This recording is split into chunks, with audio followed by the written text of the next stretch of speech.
Hello, everyone, and welcome back to our Mummy the Curse 2nd Edition Chronicle, Oceans of Eternity. We are back after a brief little hiatus there, and we return for session 17 now. So, just to start things off, a little recap of where we were 2 weeks ago. Get everyone back up to speed here. So, on the last session here of Oceans of Eternity, our mummies, Seshet, Tomos, and Nesret, continued to pursue their personal goals. Nesret, who sought to fulfill his penance set upon him by his judge Nebha, was on the trail of an anti-Christian propagandist. He used the description he had received from his guild affinity to track down the culprit, a man by the name of Anthemius Melodius. He found Anthemius within his modest family estate and was surprised to discover the trappings of a seemingly devout Christian. Religious art adorned the walls, and spaces had been set aside for prayer and worship. Anthemius mistook Nesret for a possible patron for his works of art, and welcomed him inside to show off his studio. Nesret noticed that the art was more, say, classically Greek in style, but Christian in substance, but was unable to catch Anthemius on any lies, shall we say, regarding the gory work of propaganda art that he had found. Frustrated, Nesret left, but not before he had invoked an utterance of his, dreams of dead gods, as he intended to fill Anthemius's sleep with horrific nightmares, so that he might later return to scare the man to confessing his sins.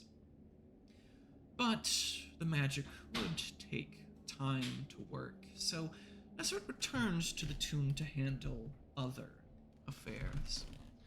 Once there, Nesret had joined up with Minervina as well as Tomos, who was still searching for the vessel known as the Ashen Reliquary. Tomos had hoped to harness Minervina's prophetic abilities to help find said relic. However, Minervina possessed rather little control over her own abilities, so the two set about training the woman as a sorcerer. Together, using Minervina's knowledge of the methods of the ancient Greek oracles, as well as Nesret and Tomos's knowledge of Eremite ritual elements, they crafted a unique divination rite for Minervina. Minervina would first need to purify herself within a sacred spring, then would need to set a ritual circle with fire at its center. Then she would need to anoint an item with a sympathetic connection to the subject of the divination, anoint it with her blood, and toss it into the fire. Finally, she would need to drink deep of the noxious smoke and fumes, inhale to invoke this prophetic vision. There was one issue, however. They needed an item with a strong sympathetic connection to burn in their pursuit of the Ashen Reliquary. The closest and strongest sympathetic item they had in hand happened to be the scroll of Daedenic, the sorcerer, found within Seshet's library, detailing the sorcerer's own nightmares regarding the Ashen Reliquary. The two, however, would first need to find Seshet and seek her permission to burn such a priceless piece from her private collection. Meanwhile, Seshet was seated on the stage of the old amphitheater nestled into the hills of the historic Acropolis of Constantinople. It was here that she had instructed her cultist and inheritor, Sophie Barda to gather the remaining remnants of her cult, the court of Ma'at. Seshet waited there alongside Father John and the cat Mao for Sophie's return. Fortunately, they did not have to wait long before Sophie had appeared with 3 strangers in tow.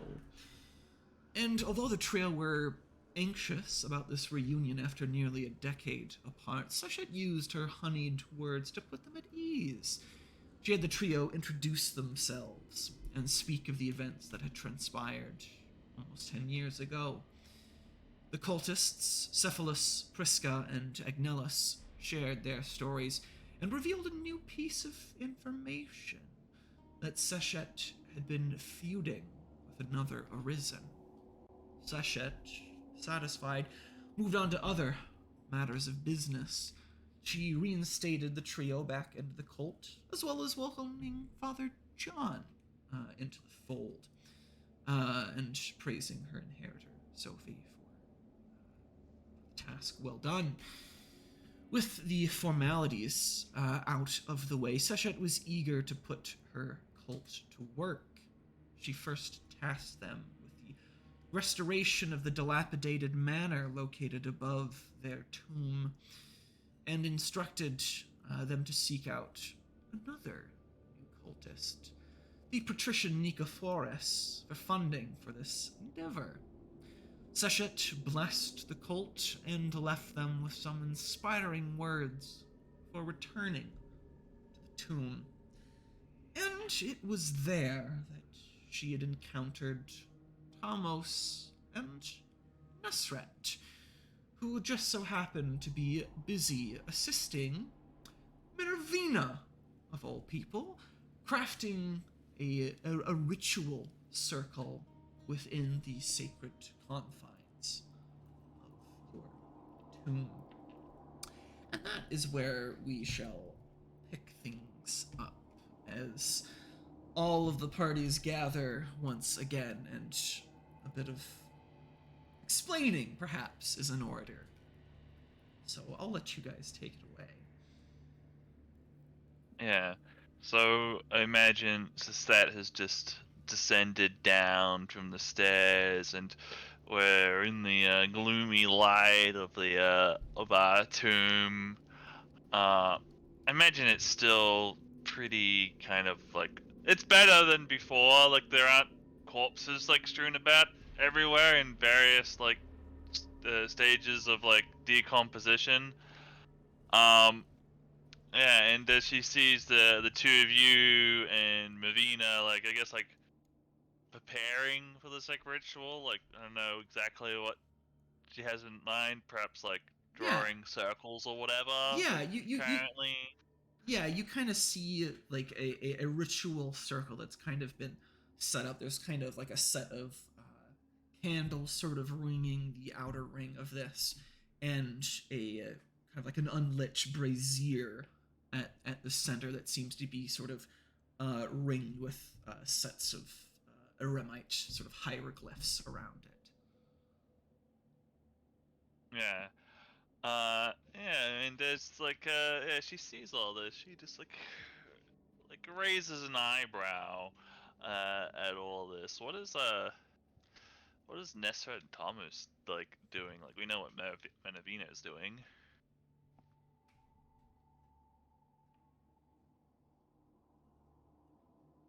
Helping Minervina while guiding her.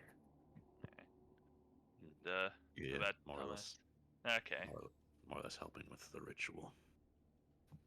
Alright then. Yeah, so yeah, she says, got her eyebrow, like, raised as she sees all of this, and, what is all this? She, said, Thomas turns around and says, Sesset, you returned. Well, this is I'm not getting how about now? Oh yeah, he. Yeah. Okay. Thomas turns around and says, Seshet. It seems that you are back. We are actually creating a new ritual. Are you? How about now? Pray tell, what does this ritual intend to do?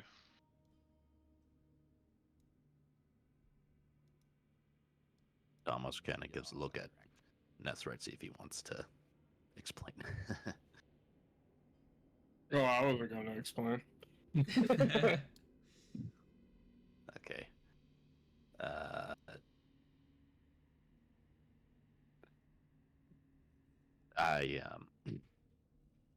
Well, he turns back around. Well, we are attempting to use this ritual to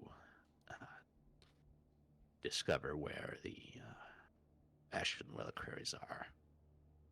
Ah, that Ashen reliquary. Well, good luck with that. And she will I guess like head towards her like part of like the tomb. Just almost calls out, "Wait, Hmm? we do have a question for you pertaining to the ritual." Oh, what would that be? Well, as part of the ritual, we need at least a portion of the thing we are trying to find. For it, the portion will be more or less, in simple terms, rendered to ashes. In order to find what we are looking for. And let me guess, you don't have a portion of the thing you seek. Well, yes, but uh, it involves a portion of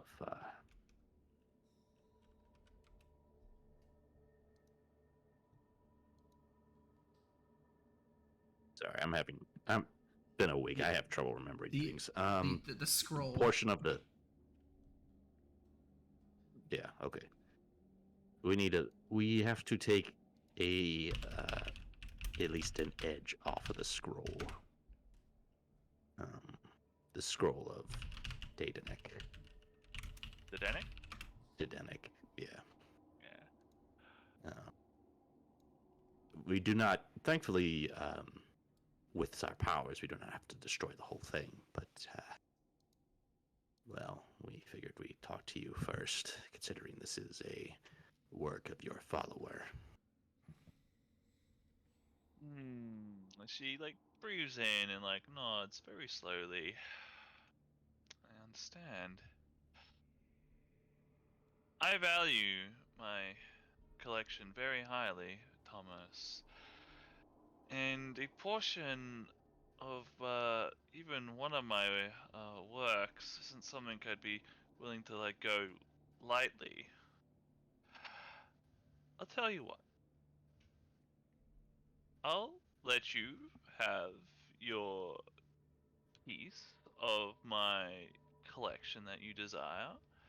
In return, I merely ask to look upon this information that Nesret and you have kept to each other. That was discovered in the oh my god, my mind's blanking.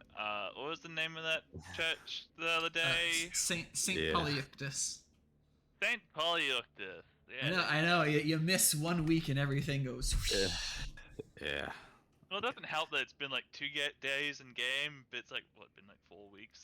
Yeah, been a very, very, very eventful week for the Marat. Yeah. Yeah. So,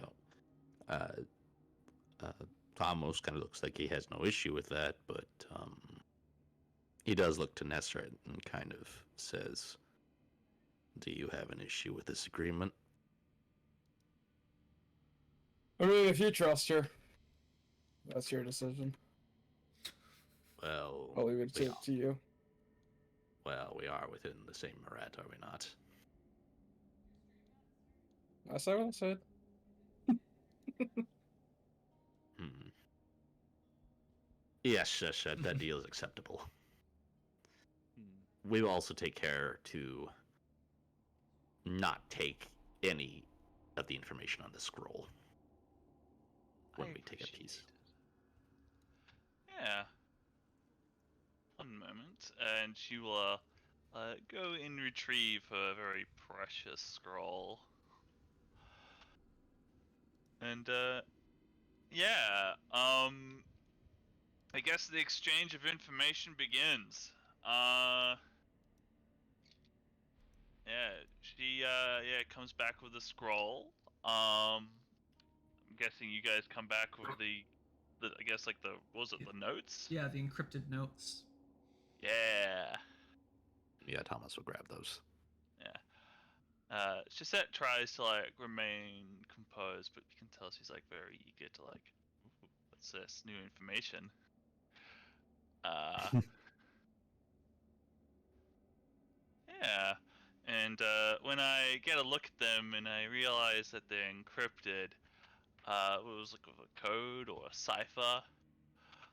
Um, yeah, Shazette's gonna bring out one of her guild's old tricks for dealing with stuff like this. Her Lore Master's Guile, and spend a point of willpower to break any codes or reveal any enigmas embedded in the media. All right.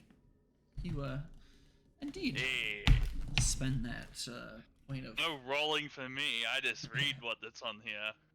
yeah. You spend that point of willpower there, and the text speaks to you, as it were. It reveals its secrets, and you begin sort of picking apart the cipher, as it were, and translating it into something a bit more legible in your mind here. And you kind of slowly go, line by line, as you are empowered by the secrets of your guild. You begin deciphering this at breakneck speed, and some of the information on this has already been revealed to a lot of you. So some of this may be perhaps a bit redundant, but nonetheless, going through the notes here.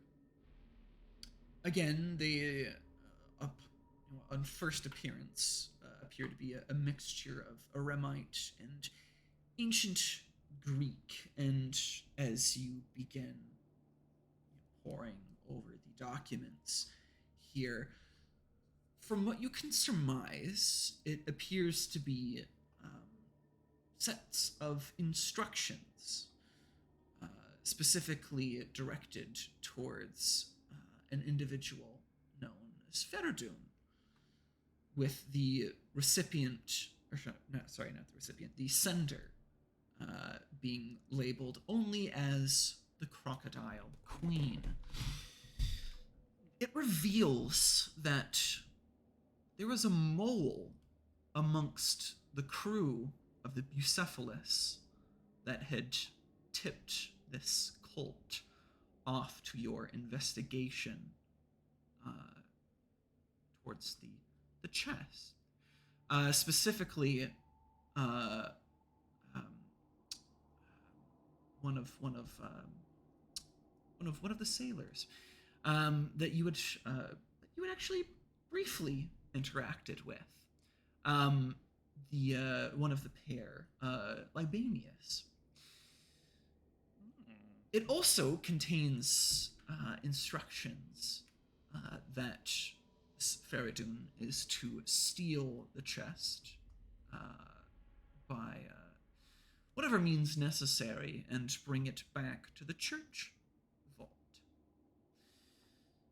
Then, another more recent set of instructions seems to detail another agent warning them of 3 suspicious individuals snooping around the Bucephalus and the warehouse. And from the description given, the presumably the Crocodile Queen correctly identifies you, the three suspicious interlopers, as an Arisen Moret. Though she doesn't name you by name, she seems at least cognizant of what you are, and perhaps who you are. The Queen also requests that Feridun move the rest of the valuables to the Cistern safe house and copy the instructions on the tablets for her, but curiously, to leave the chest and the original tablets behind in the hidden vault beneath St. Polyeuctus. She also orders the church set ablaze to cover the cult's tracks, and given your investigation, if the view of the Moret happened to be inside the church when it went up in flames, all the better.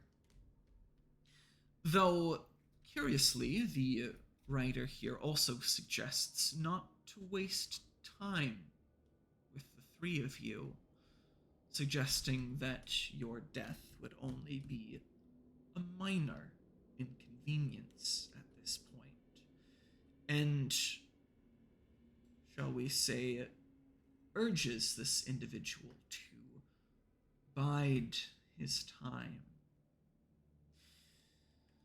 and that the Queen would require assistance in acquiring a specific vessel, an ashen reliquary.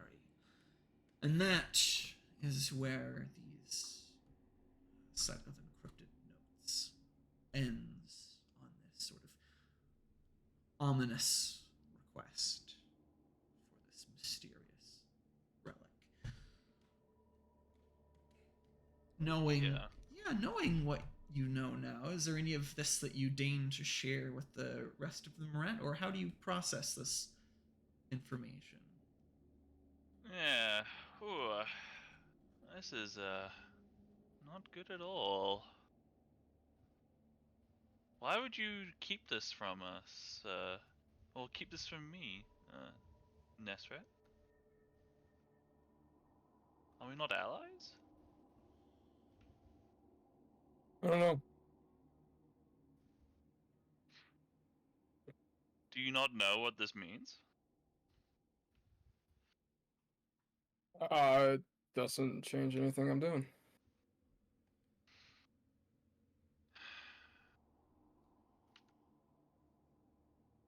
Yeah, like seeing how Nesret seems rather uninterested in the contents of what is here. Yeah, I quite simply look towards Tomost. It's a number of orders issued by what I can only assume now is going to be a rival of us, the Crocodile Queen, and lists one of them moles. A mole. As fate would have it, they're named. What was the name on it? Libanius.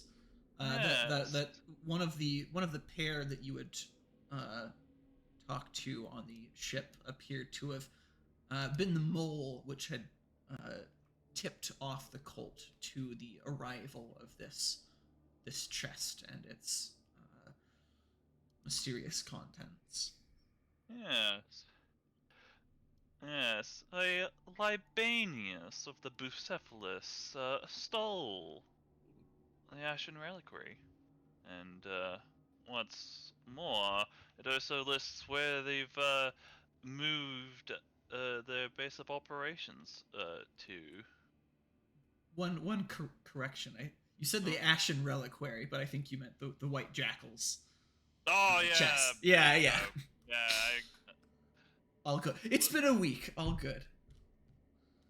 Been 2 weeks. Now 2 weeks. Yeah, we missed a week. It's been 2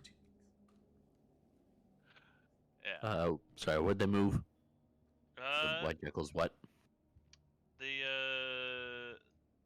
their stolen goods and their Okay. hideout. Okay, hideout. Yeah, the cistern hideout. Yeah, am I missing Cistern, anything? I think I got everything. Yeah. Oh there's- yeah. Yeah, they correctly identified us as mummies. And they were very deliberately instructed to burn down that place, but not bother trying to kill us, as they seem very well aware of our capabilities. I guess another point that was specifically mentioned was the instructions specifically to leave the tablets behind. Yeah, those Jackal's two. chest. Curious.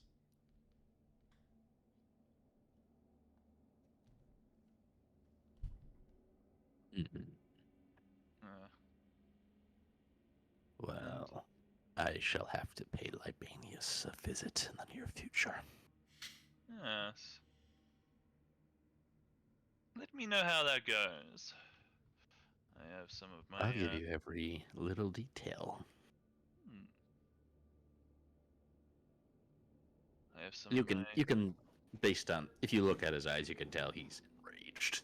Yeah, giving you a name. Finally a direction for all that anger.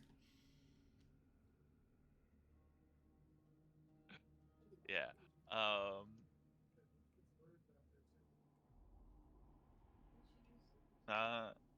Yeah. And I got some of my own projects I need to attend to, but before I go, Chasette's going to meditate, try to get some pillar points back. And I assume you guys probably want pillar points as well, so I will take some from the relic, but only one, splitting it up amongst us. Hey, You want to take? Yeah, I'll be taking one. Yeah, there you go. And then I'm gonna do some meditation for some more, sure. because pillar points. I'm not taking one right now. No. That's excessive. No pillar points for me.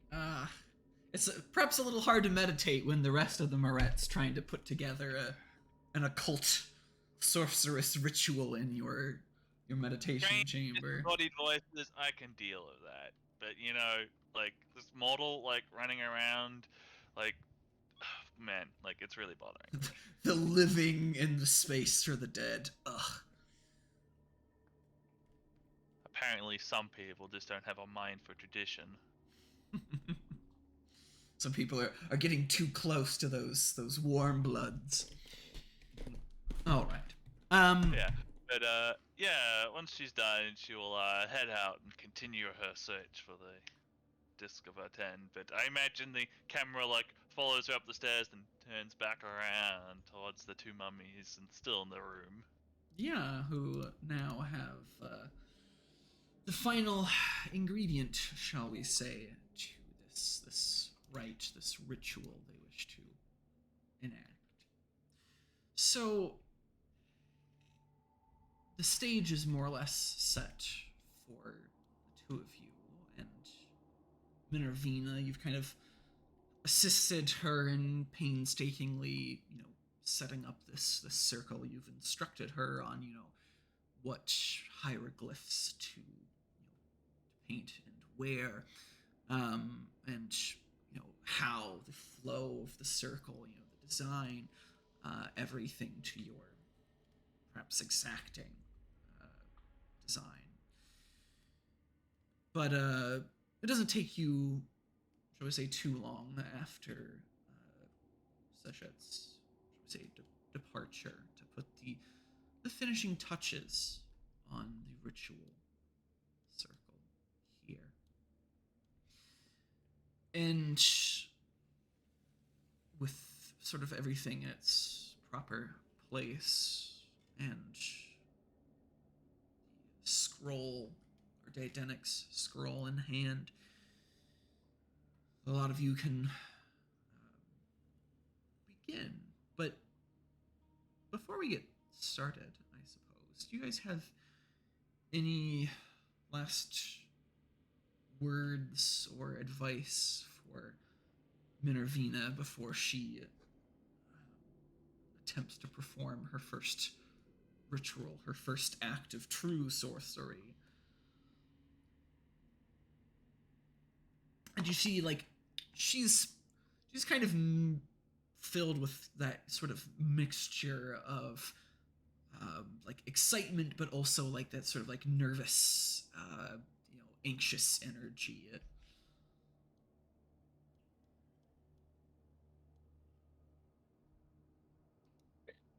I'll give her some words of encouragement. She's done a good job. Good job. We're proud of you.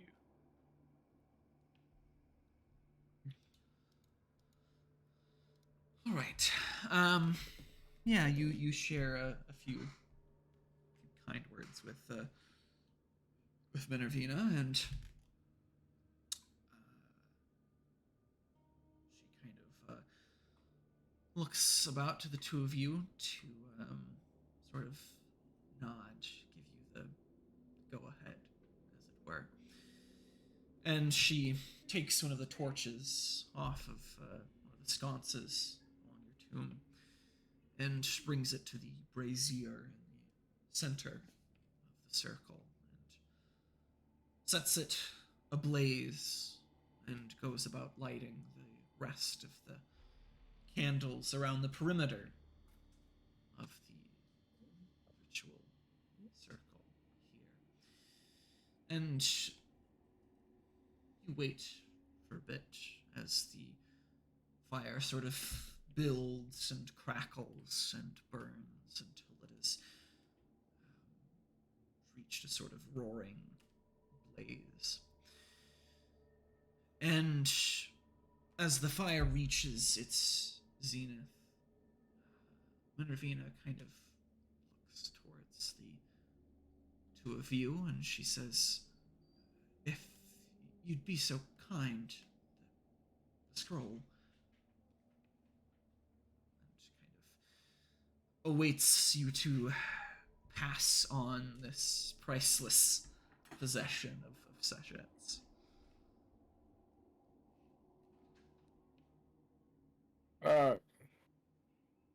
Thomas probably has that. Yes, I will give her the chunk. All right, you take the sort of torn piece and hand it to Minervina. And she looks at it and then looks down at her hand, her palm, and takes a deep sort of breath, and she removes a small little knife from her vestment, and she kind of winces a bit, like not quite wanting to look at what she's about to do, and kind of digs the point of the knife into her finger until a thin little rivulet of blood begins to drip down onto the floor. And perhaps it's a little more than she had been anticipating. You see she kind of looks at it a bit nervously as it just kind of drip, drip, drip onto the floor. And she kind of looks at the two of you a bit hesitantly, before sort of hastily trying to, shall we say, keep the ball rolling, as it were. And disregarding the blood now, dropping onto the floor of your somewhat now cleaned tomb, she takes the parchment, sort of trades the dagger, puts that away, and reveals the piece of parchment that you've torn, and kind of slides her now bleeding finger across the aged papyrus, which sort of greedily laps up her vital fluid. And she takes the now blood-soaked piece of papyrus, and she sort of looks back a bit, almost kind of distancing herself from what she's about to do, and sort of casts, casts the parchment into the fire. The flame greedily accepts her offering, almost sputtering as if in response. It crackles and settles and begins to emit a thin, sort of wispy, sickly, gray vapor. And again, Minervini kind of looks towards the two of you, trying to gauge your impression of the ritual, and looks at the fumes that are now sort of collecting around the brazier, and she kind of takes one last gulp of fresh air, sort of swallowing it down, and breathes out one sort of very long, nervous sigh, and she sort of leans a bit closer, almost over the brazier, and sort of wafts the fumes towards her and takes a deep breath of the noxious smoke. She coughs almost instantly after inhaling. It's a sort of like a hacking, sort of just violent response to the fumes, almost like a person, trying their first cigarette.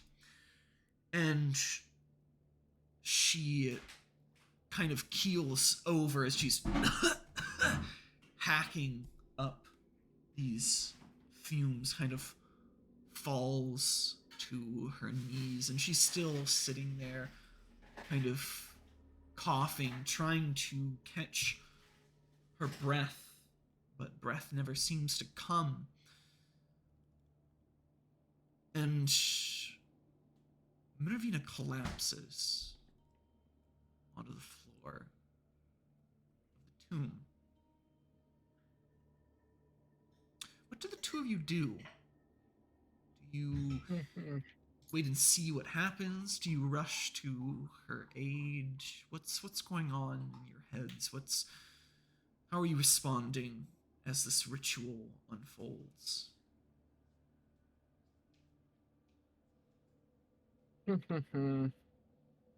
Joey's kind of went into trance for other visions, right? What was that? Sorry? She always kind of went into a trance, like she wasn't there for other visions, right? Yeah, that is more or less, correct. She always seems to zone out, perhaps, or, in a sort of fugue state from your experience.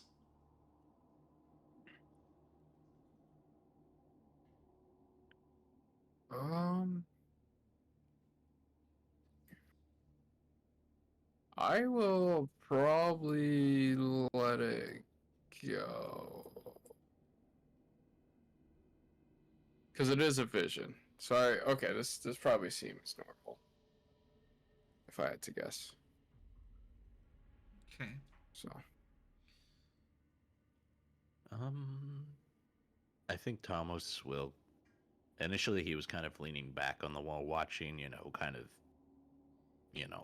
letting things happen.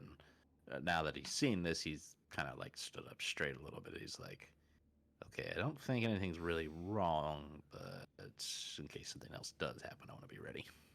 So I guess he shifted his posture, but he's not gonna doing anything a active. little more a little more attentive, but not quite jumping into action quite yet. Yeah, All yeah. right.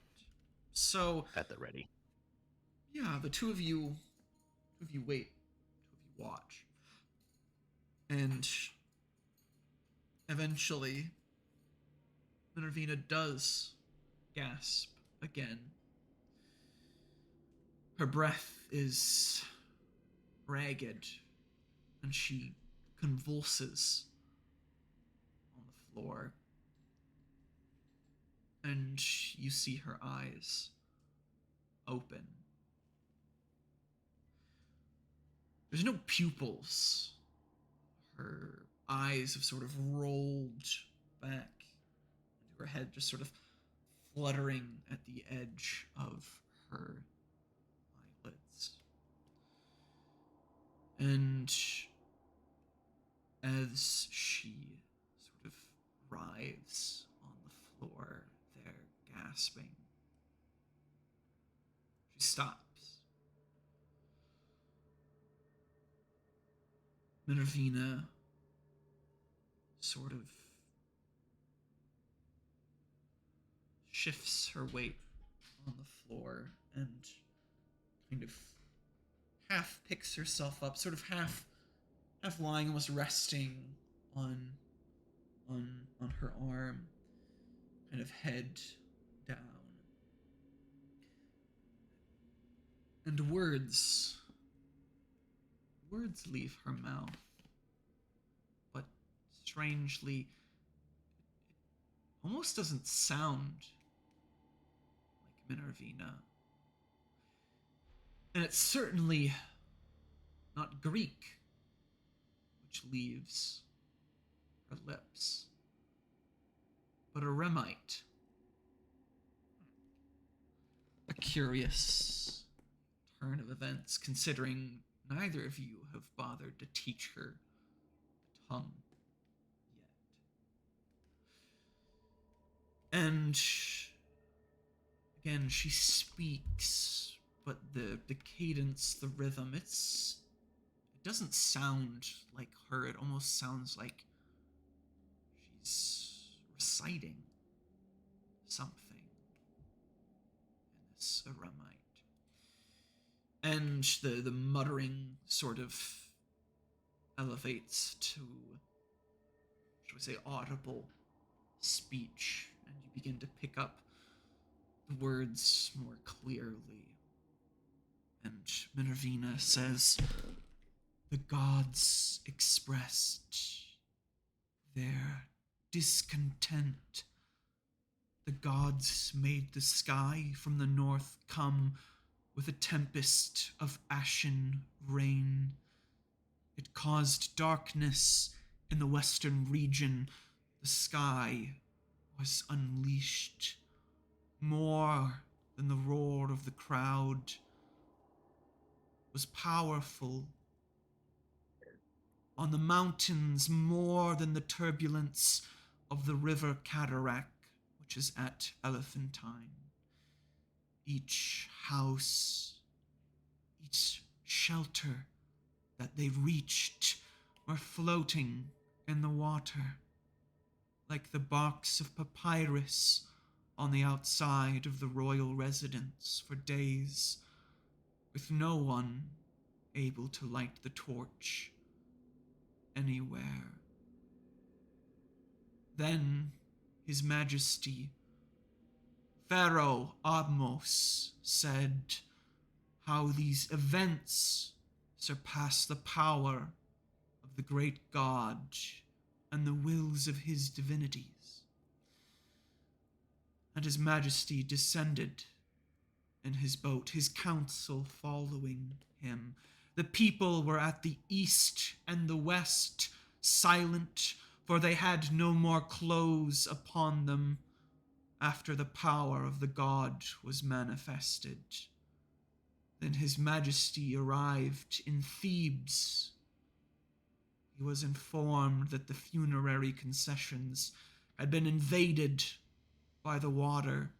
Sepulchral chambers had been damaged, that the structures of the funerary enclosures had been undermined, that the pyramids had collapsed. All that existed had been annihilated. Minervina sort of convulses again.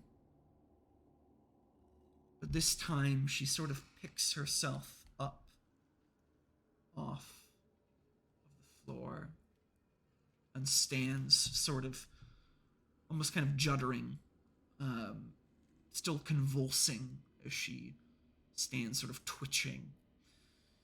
And her eyes still sort of rolling back in her head look up to match yours. The voice is different this time, and no mere recitation. She seems to be speaking directly to you this time. And she says, "Across the wine-dark sea lies a city, long buried. The island smothered itself in ash to hide what was not meant to be found. Yet you bid me to seek it. There, beyond the veil of life and death, there, an ornate chest of mummified skin stretched over bleached bones. There, voices. They whisper to me.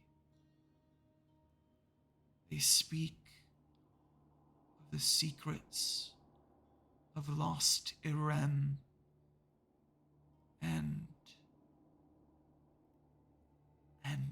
death. So much death and despair. And like you see her eyes now starting to water. You see like tears starting to come down her face. Such profound pain and suffering. Can you not hear them? Lost and confused, tormented and trapped. How can you not hear them? Listen. Listen, deathless. Listen! And she screams and collapses onto the floor of the tomb. And with that, the brazier is extinguished, and the candles around the rim of the ritual circle go out one by one by one until darkness, relative darkness, settles over the tomb. All that's left are the sort of dimly glowing embers left in the brazier. But before either of you can break the silence here, something else does. Voices. Many voices are the first to breach the silence of your tomb. A dim, almost inaudible, spectral chorus begins, murmuring and muttering near incomprehensible whispers.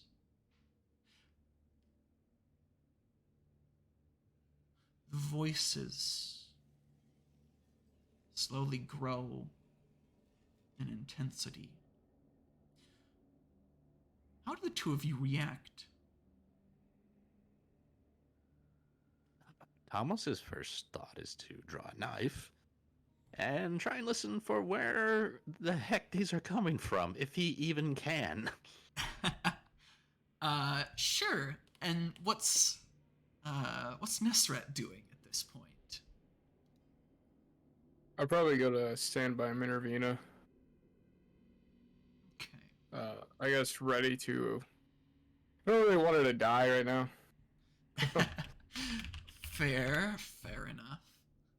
All right. You mentioned listening to the voices. Almost. Why don't you give me a wits and composure at a -3, as it's quite hard to hear with this sort of discordant, sort of cacophony of voices echoing about to make heads or tails of it. Oh, dang.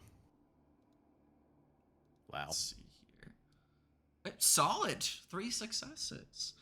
Especially on the 3 I dice. lost 3 dice. Yeah, 3 successes on 3 dice. Solid. Let me switch this up here.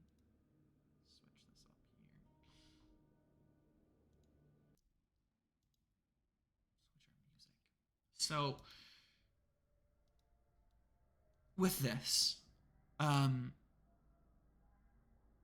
the voices sort of, again, build in intensity, and it's hard to pinpoint any of them, as it seems that the voices are almost, there's a plurality of them, and they're not coming from any particular set point in the room. They almost seem to swirl around you in a vortex of sorts, and as the voices build in intensity, from murmurs and whispers to wails and moans and to shrieks and screams, the voices sound now almost more alien than human, the pitch and tone distorted beyond that of human norms. But you find some semblance of clarity in the chaos, although the voices are almost too far gone to understand at this point. You strain your hearing and you pick out words amongst the chaos, shouted into the maelstrom, as it were. And they find their way to your ears before they become sort of lost in the cacophony. And these words seem to be repeated, though not in sequence, almost kind of talking over one another. Betrayed, forsaken, trapped. But the most resounding word of this chorus seems to be a question. Why? And as you breathe sort of this in, for the first time, it is no mere listening. For the first time, you see what has been haunting your tomb.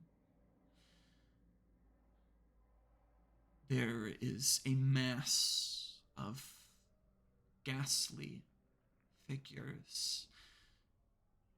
Human, but only barely.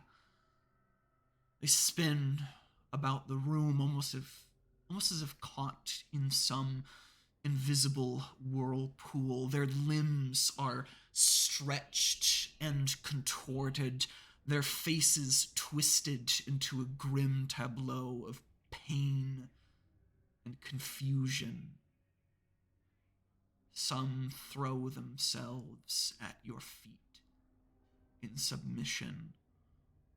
Others make a futile attempt to claw at the door of your tomb, while others seem to almost stagger back from the lot of you, almost pleading with you in little more than gibberish at this point. What do the two of you do? Like we've had our cults. Amos is going to try something he doesn't think will work, but he hasn't got many options for gathering information. What are you? Kind of says. He tries to sound intimidating, but truth is he's shaken. Yes, you return the void's question, or sorry, the maelstrom's question with a question of your own, shouting above the cacophony. And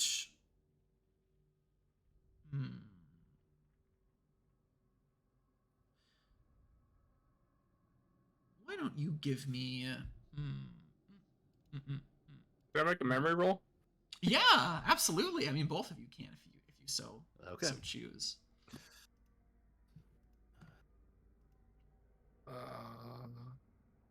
Of course. Ooh, you want to make that dramatic failure? Sure, why not? Oh, our first dramatic failure. How many sessions? Oh God, yeah. 17. First dramatic failure. Congratulations, Hang on. Charlie.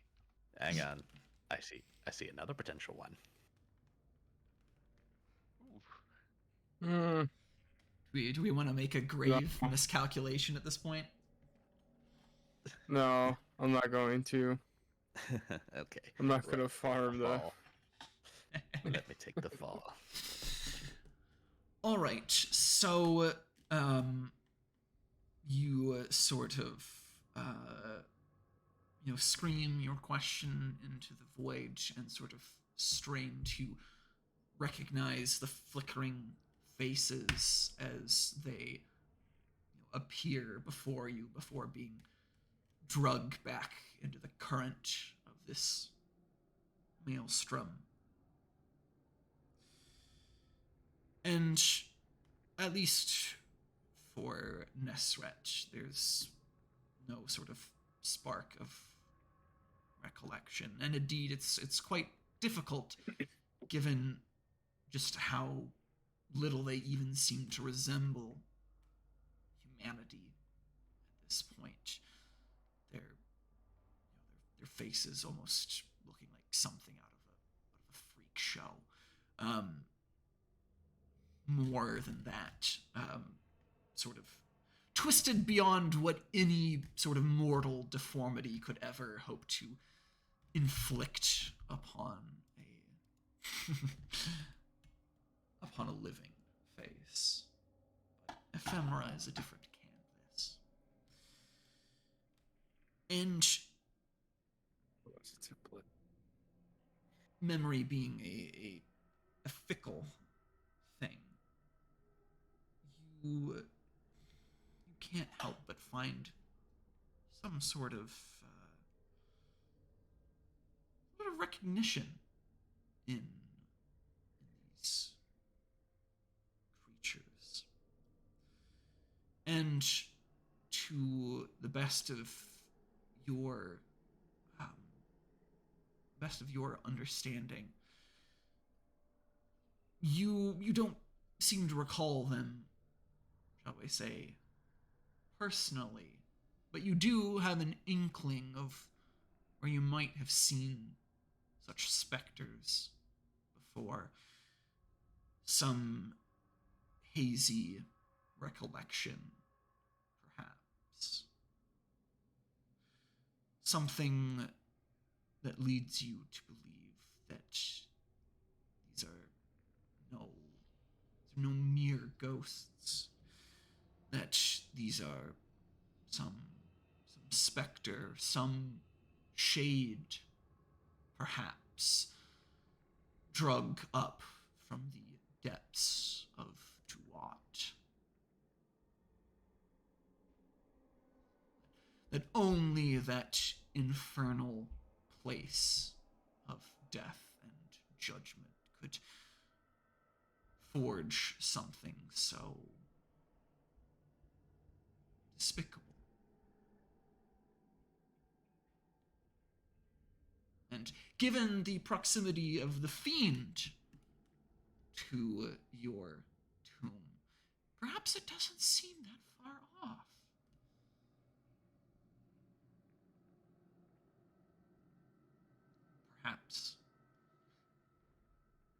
Perhaps the fiend has something to do with this.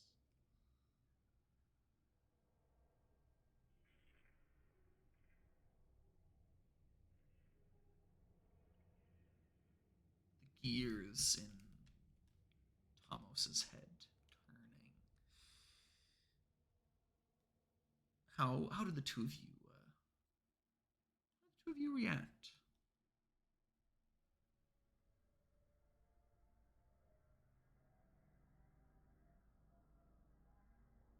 So they say we betrayed him.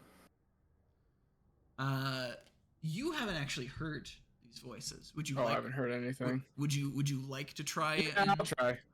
Same roll to you. Perception. So Wits and composure. -3 to hear them amongst the incoherent screams and wails. Now that are. Let's go. I hear nothing.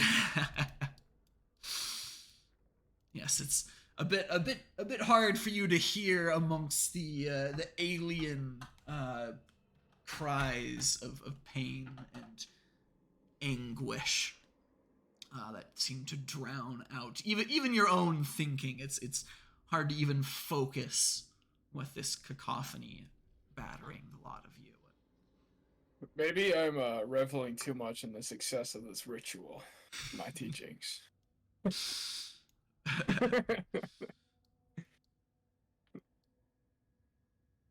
like, yes, all according to plan, yes.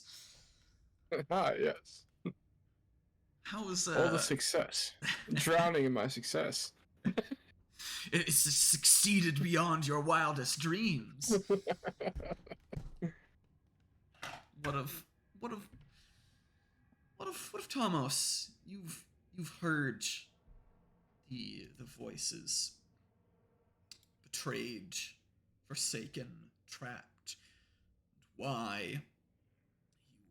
You demand an answer, out of them. Who are they? And you come to this sort of recollection, this thought that enters your head, that the specters, the shades of Duat might have come to haunt you in the living world, just as the fiend had escaped from his rightful place in that dead dimension.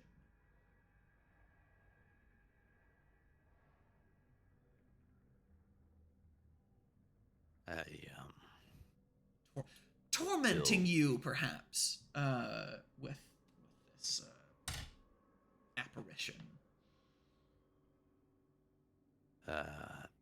Still very much fighting hesitation for once. Mostly because he's still trying to process all this. He tries to shout to Nesret, "We need to leave the tomb."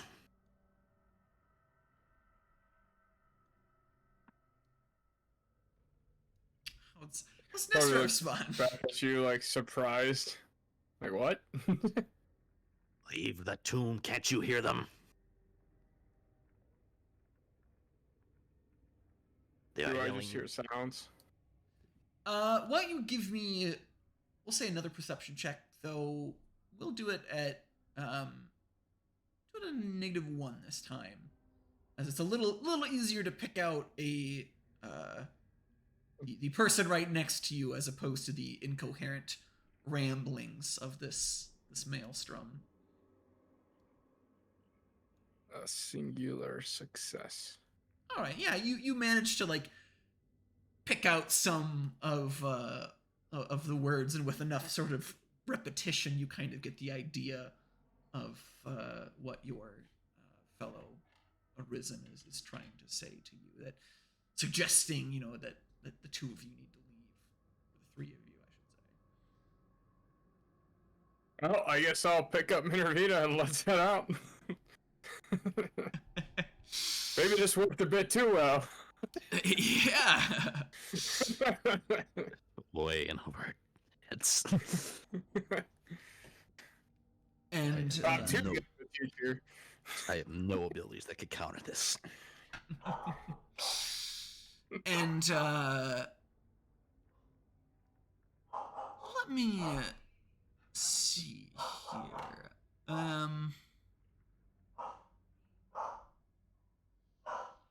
All right. So the two of you kind of try and make your way through the maelstrom towards the exit. I'm assuming Nesret trying to pick up Minervina along the way, and as you do, making your way towards the exit of the tomb,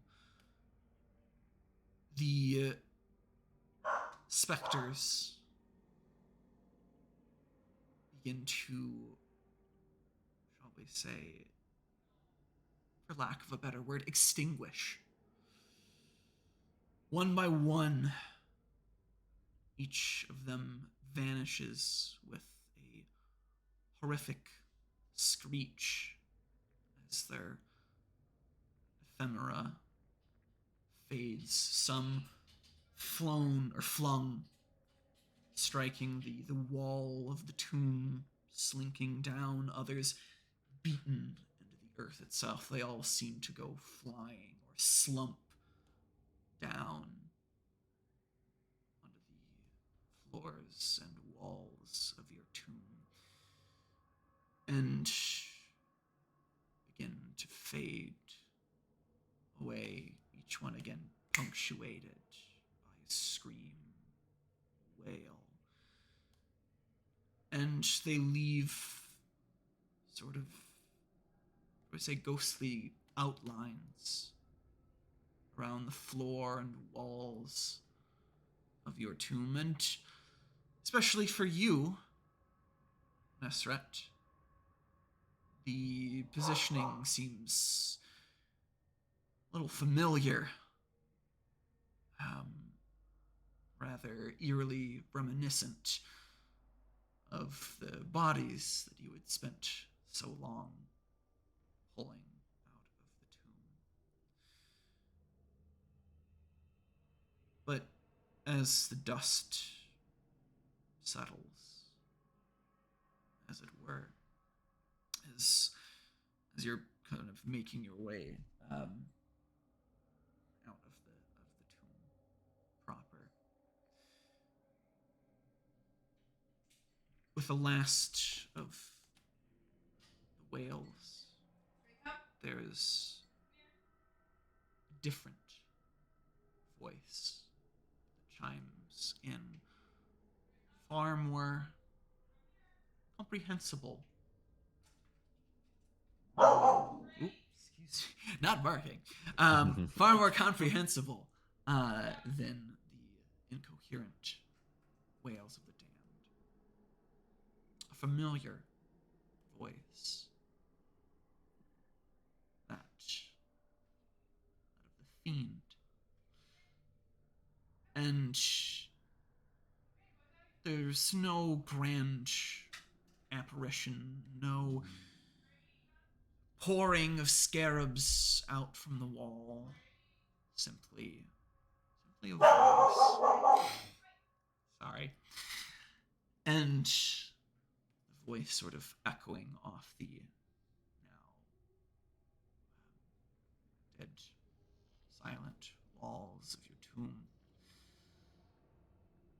The voice speaks to you, saying, "The law decrees that all must suffer. But I enjoy the suffering of these souls the most. Betrayal just cuts so much deeper than any knife. Not merely the pain of the act, but the pain of loss.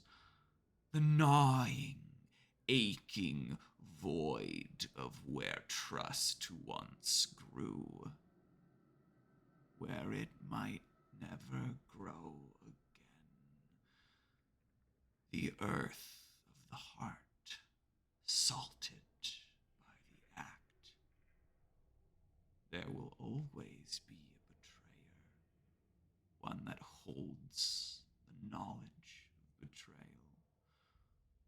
who has been betrayed in their heart and will betray in turn."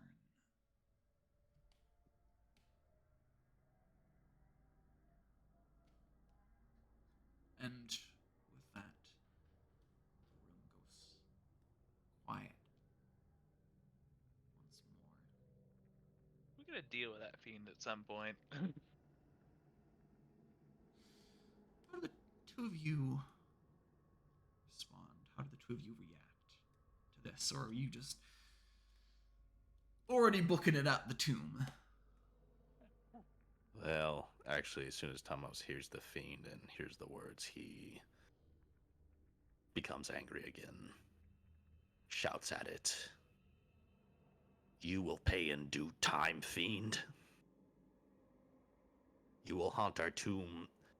You will haunt our tomb no longer when we find a way to deal with you."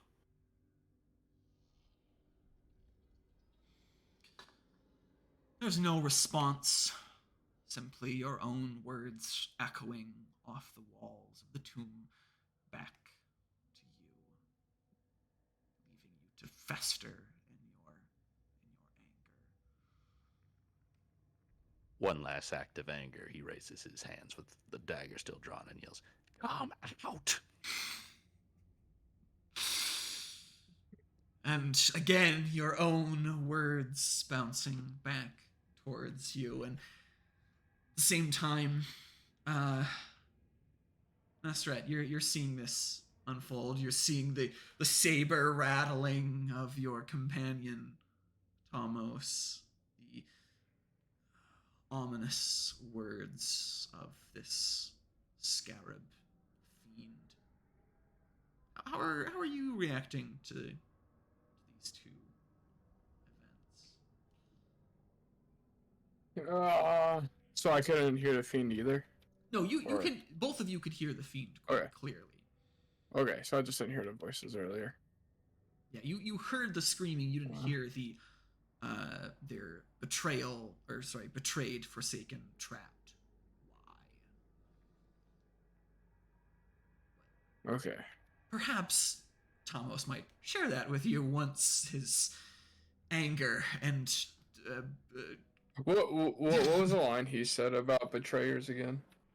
I'm not sure precisely what line that you're referring to, but if you're referring to the last thing that was said, he or it had mentioned that there will always be a betrayer, that one who has been betrayed in their heart and will betray in turn.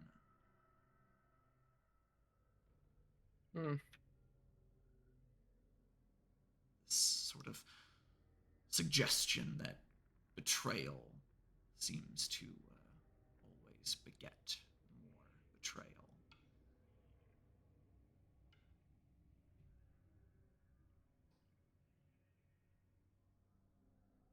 interesting.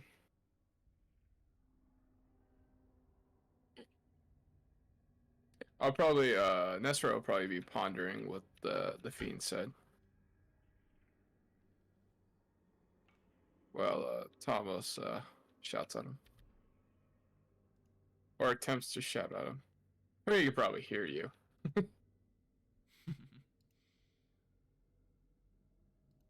Playing mental games with us. Something of the sort, perhaps.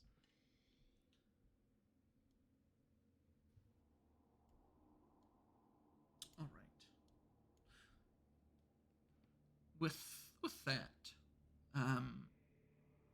what happens now? You've got your perhaps more than you've bargained for, but you have some new information and other concerns, perhaps. But what do the two of you do now? I will clap my hands together and say, well, I think that went well. As you've got like shouting.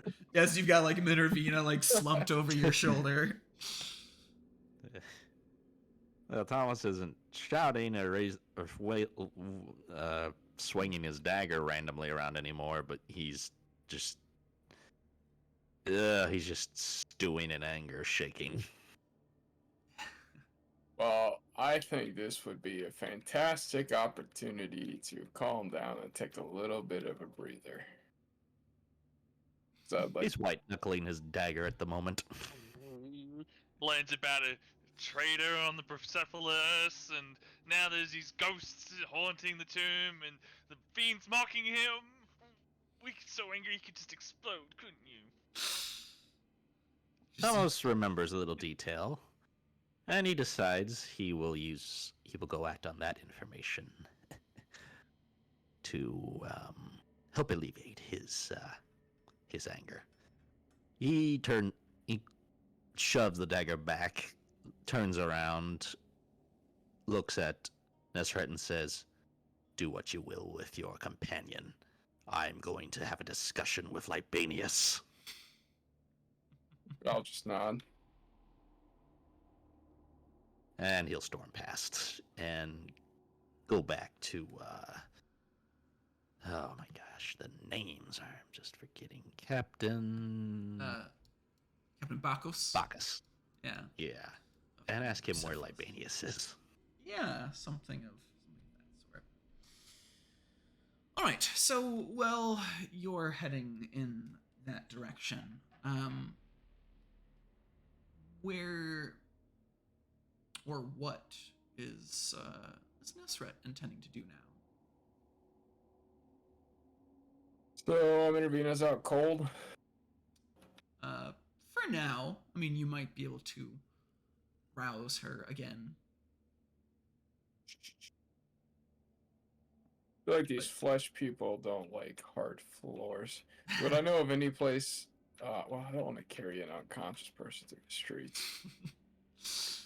I mean, you have like some sort of crude sleeping arrangements in the manor. After all, Father John's been spending his nights here for some reason, oddly trying to maintain what proximity he can to his mistress. It's like a dog that Oh, won't go that's- away. Yeah. You already have a cat. I like the cat more. Maybe remembering that you're like, oh, he must be staying somewhere around here. I'm gonna go find a place. I'm gonna go find a place that I think would be fitting for a human. Sure. Now by that, do you intend to like basically like find like a tavern or an inn or something and kind of just like rent a room for the day and have somewhere private, comfortable, or what's kind of your thought process here? What are you looking for? What time? It's just something comfortable, I guess. Like an inn would work or something like that. Yeah, and to answer your almost question there, at this point, it's probably pushing into the afternoon here. Oh, I can write this off with some BS. We're good. We can find it in. Yeah. Okay, so on that note, we'll sort of switch gears here as you two head your separate ways and pan the camera, as it were, back to the third member of the rat here, back to Seshet and her quest for the Disc of Aten. So, where do you intend to go, or what do you intend to do at this point? The last time that we had sort of handled your investigation here, I believe we had accomplished two things. I think the previous day you had contacted Nicophorus to try and get in touch with his contacts amongst the patricians. He's doing that today.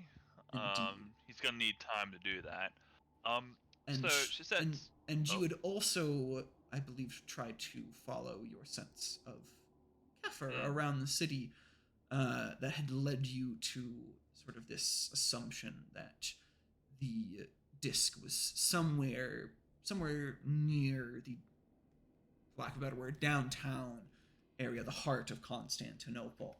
Though narrowing it down further than that would require perhaps more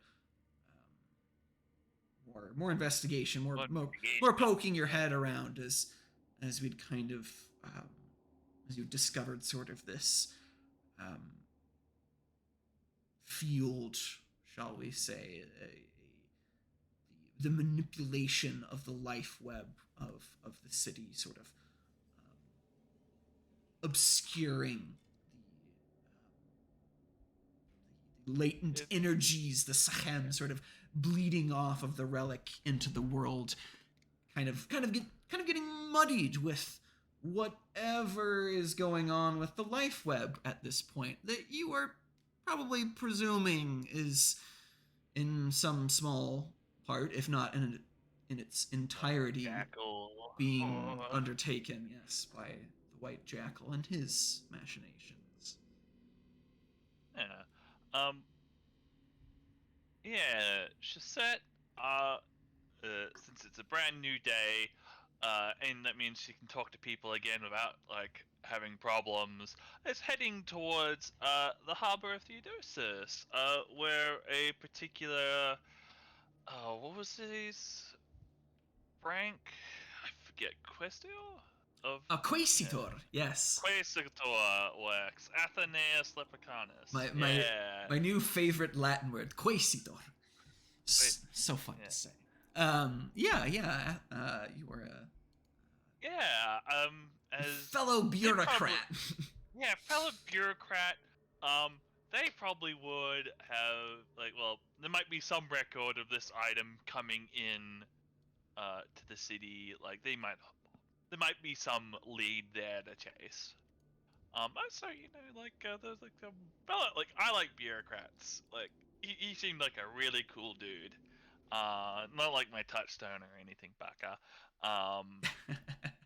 Yeah. So she's heading off towards the I guess where she last saw him. Trying to, like 5-ish days ago. It's been long. Been a hot minute. Yeah. So you make your Plus, he never did come when I invaded his dreams to come to the Hippodrome either. So, let's kill two birds with one stone. Yeah. So you make your way down to the harbor of Athurios here, and it doesn't take you too terribly long to reach it, and on the same matter, as it where it's not too terribly difficult for you to find Athanasius as sort of living up to your sort of conception of the man. Seems to still be hard at work, fluttering about the harbor, poking his nose into every sailor and merchant's business, fulfilling his exhausting list of duties in their entirety and to the letter. How do you intend to approach Yeah. Athanasius? Yeah, I guess like for like to start off with, like watch him like for like a moment. He's probably like busy like wrangling some ship captain about his manifest and like, checking off all the boxes that he needs to get and whatnot, making sure dues are paid properly and I guess on time. Yeah, and kind of just like admire like his duty to his job for like a moment before approaching. Um, yeah, and when he's finished wrangling the sea captain out, I imagine that's when Sachet strikes. Like walking down the pier of the harbor. Yeah, and just bump into him. Socially, not actually like physically. Sure. Yeah. Well. Athanasius Leprechaunus. If it isn't my favorite Quaesitor. Been. And Athanasius kind of turns around a bit surprised to see you, and Athanasius says, he almost doesn't like quite register you like at first. Like he like hears like what you have to say, but like almost insists on like finishing, crossing off, the last T, dotting the last I, and then sort of hastily looks up from his codex, and he says, Zeshet, good to see you. Good to see you too. How have you been this past 5 days? Past week? I suppose I've been busy as always. Do you have a moment? Um, I uh, need I need a hand or something for just a second, and you're just the man for the favor I need. um, well, I suppose I can spare a moment of my time, perhaps. I'm looking for a peculiar artifact that might have come through this dock through legal means, I'm sure of, but I do not know where it is. It is a ring that is called the Discover 10, and I was wondering if I might petition you to, what would be like the equivalent of like uh the documents that they'd used to keep, like what would that be? Like, like the Yeah, so like the they probably keep. inventory, like the Yeah, manifest sort of yeah, logs. the Yeah. if I could, yeah, look through the manifests of the items that have gone through the harbor, I would greatly appreciate it. Oh, um, that is what you are intending to do is certainly possible, but the matter of the information which you seek, shall we say,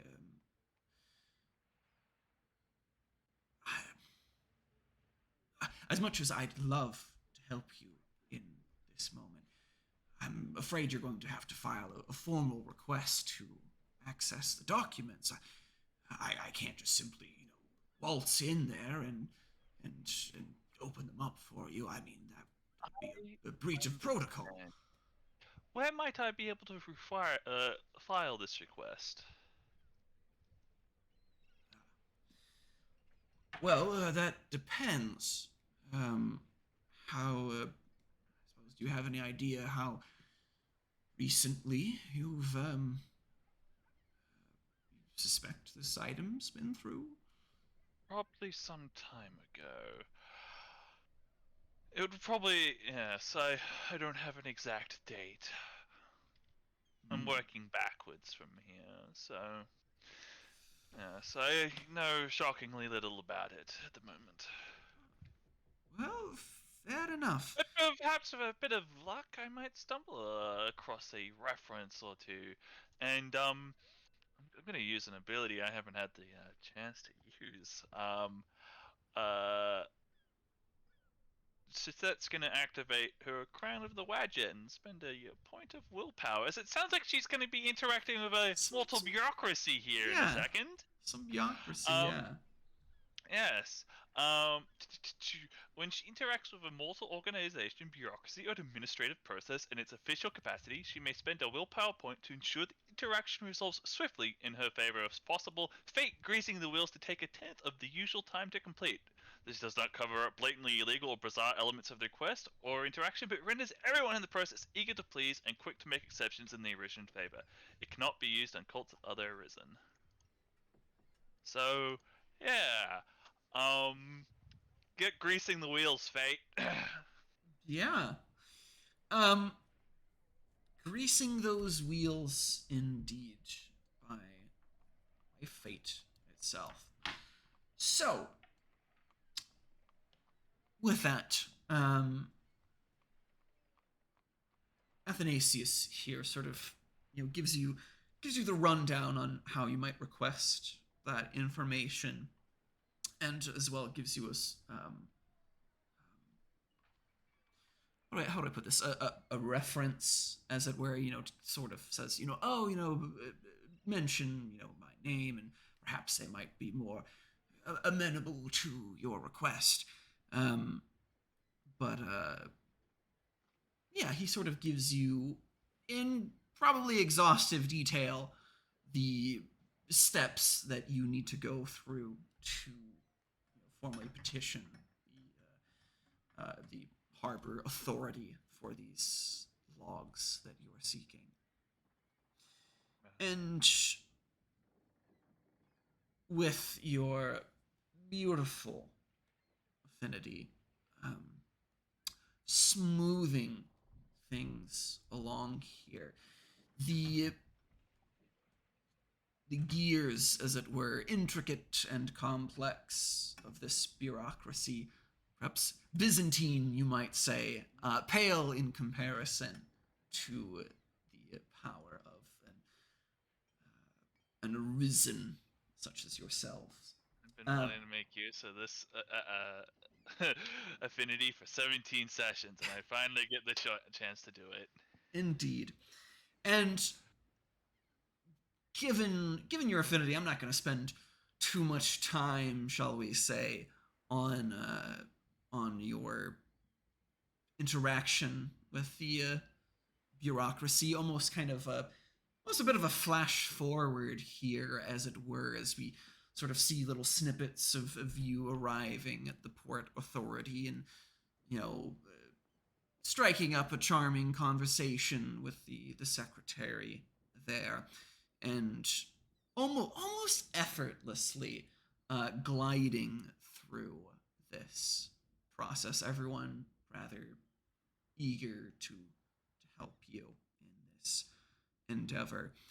And what would normally perhaps take a few days takes you perhaps the course of a few hours. And by the evening here, you have access to documents that you seek, and it is perhaps a bit of a, not quite foreboding, perhaps, for a scholar such as yourself, but a quite large pile of documents for you to sift through, looking for a veritable needle in a haystack, one very particular item amidst every possible item that's been logged here for You can't quite years. understand. This is what cassette was born Yeah. for. Ooh. Yes. Cracking, your knuckles at the thought of this literary challenge, your scholarly pursuit. What would you, sounds like an academics of some kind.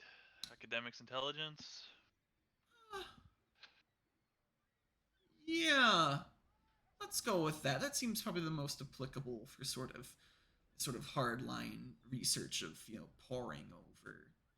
Would you say logs. that my specialty in writing would count? I'll give it to you. Yeah, in this case. All right. Here we go. Do I want to bother? Oh wait, this is also a Kappa action, right? Yes. So I get to add my second one to that. Fate. And because I'm searching for a guild relic, I also have rote. So I got 19 dice. 7 successes. Let me count the fails. 1, 2, 3, 4, 5, 6, 7, 8, 9, 10, 11, 12, 13, 14, 15, 16. Let me roll those 16 dice again. Haha. 10 successes. Beautiful. You, given your, shall we say, long history amongst your guild, the scribes, the Seshahebsu, the mountain of texts pose little challenge to you. And it doesn't take you nearly as long as it might take the average person to pour over, perhaps decades worth of logs. With nothing but a name to look for. Yes, with nothing but a name. And you do have some assistance, your Sachem sort of tugging you in the right direction, and your experience in scholarly pursuits helps you narrow down the tomes, perhaps, looking for those specifically, shipments coming from the old lands, from Egypt, Kemet, perhaps you might call it. But nonetheless, by the time the sun has sunken beneath the horizon, you have your moment of triumph as you, Huzzah! yes, your huzzah, your epiphany, as you find one of these manifests detailing a shipment from the old lands. And one of the items here sort of catches your attention amongst other sort of trinkets and artifacts collected or perhaps looted from what may be your homeland. There is something of interest, something that seems to, shall we say, coincide with this disc here. It doesn't quite mention the disc by name, but from the description, it seems to be what you were looking for. The item in question here, it seems, shall we say, how do I want to put this?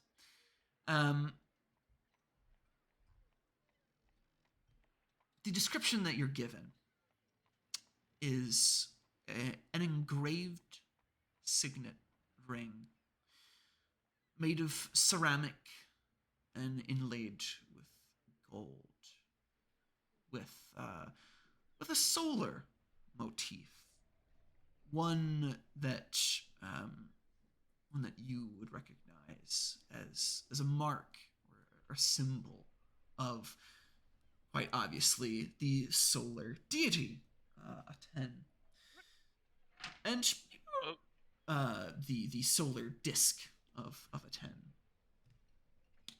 yeah. Now, more pertinently, this item seems to have made its way into the city here through the harbor. And while it doesn't, shall we say, list an, an owner, shall we say, or who specifically the item is going to,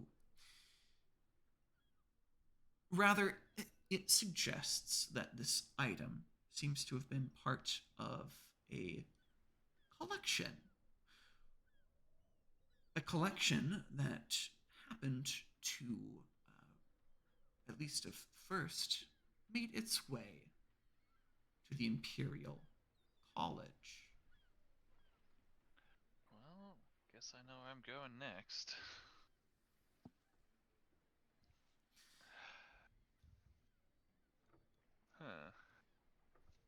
Huh. Okay. Out of curiosity, is there a date for when this thing came through? Yes. So going over through the shipping logs here, indeed, as your sort of hypothesis, it does appear to have been quite some time since this item came through here, almost 20 years ago. Oh. Earlier than I thought. Yeah, I was expecting a very dead clue, but apparently much more livelier than I thought. Yeah, it appears you seem to be, perhaps the trail isn't quite as cold as you were fearing. Hmm. Yeah, and as yes, I make a note of this minor revelation that this was once part of the collection of the Imperial College. Yeah, Shasette is stepping out of I don't know what exactly building it would be called.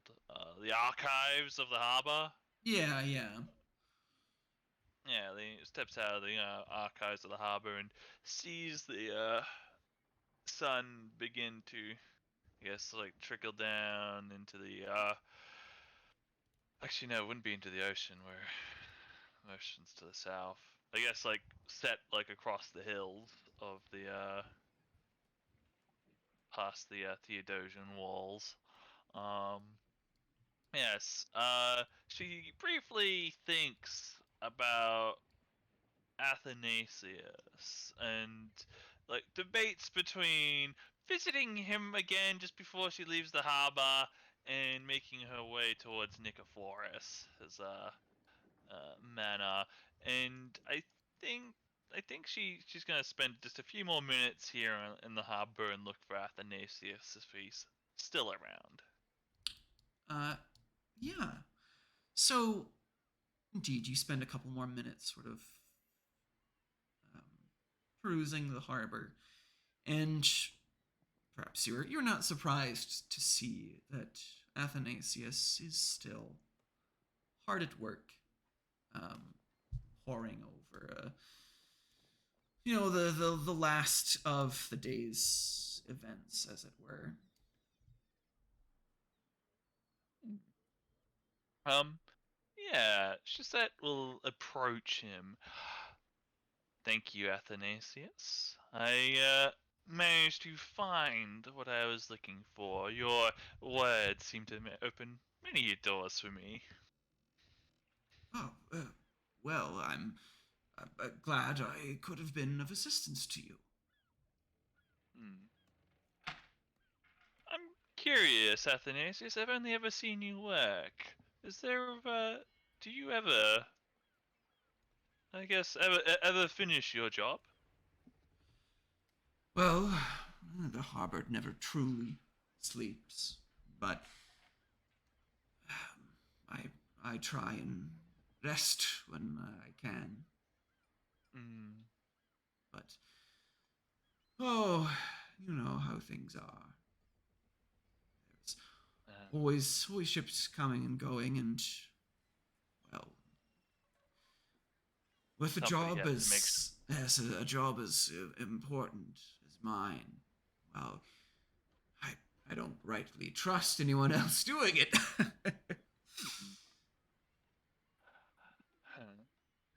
Well, if you ever find yourself with a moment of free time, I'd love to talk about the intricacies of harbor management at my palace in the Magnata quarters. Feel free to pop in anytime. Oh, And she's actually legitimately like talking. Yeah, I'd love to talk about like harbor protocol with you. yeah, Like, yeah. How does one run such a massive operation such as this?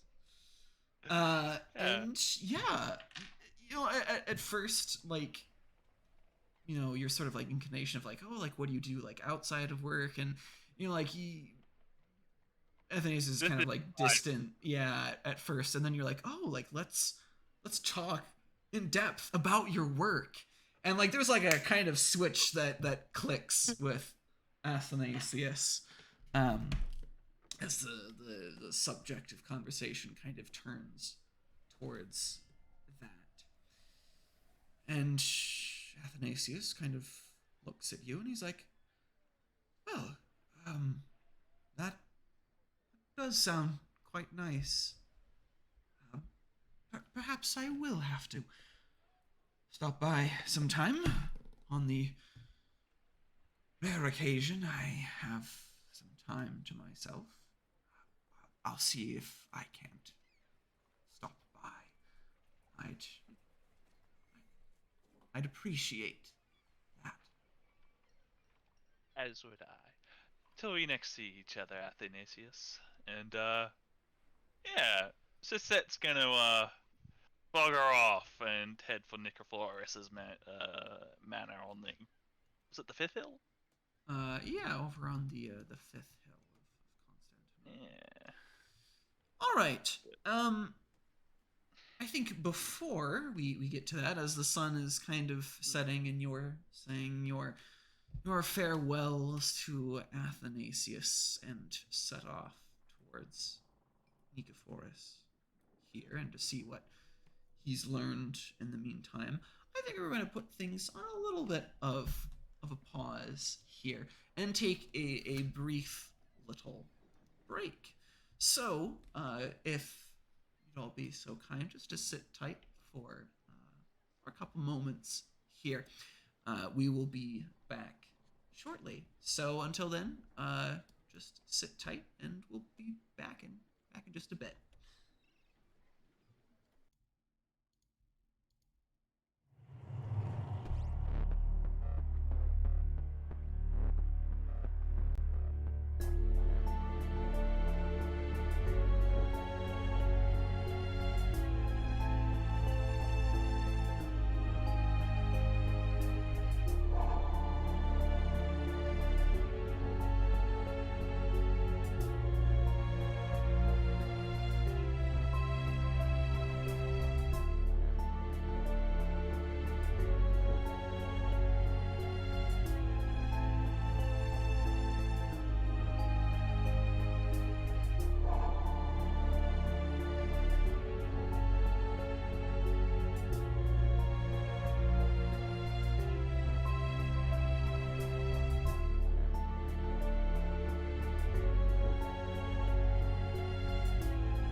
All right, and we are back. So, I think we had last left off with Sachet here, sort of setting out as the sun sets to go see what Nicephorus has learned. But before we, shall we say, dive into that, let's pull the clock, as it were, back and see what Tomos has been up to. Someone who had, I should say, when we had last seen him, been quite angry, quite furious, perhaps, and now has a direction to point all of that wrathful energy towards. So, I believe you had said that your intention was to head towards the docks and find Captain Bacchus here and try and find Libanius from there. So,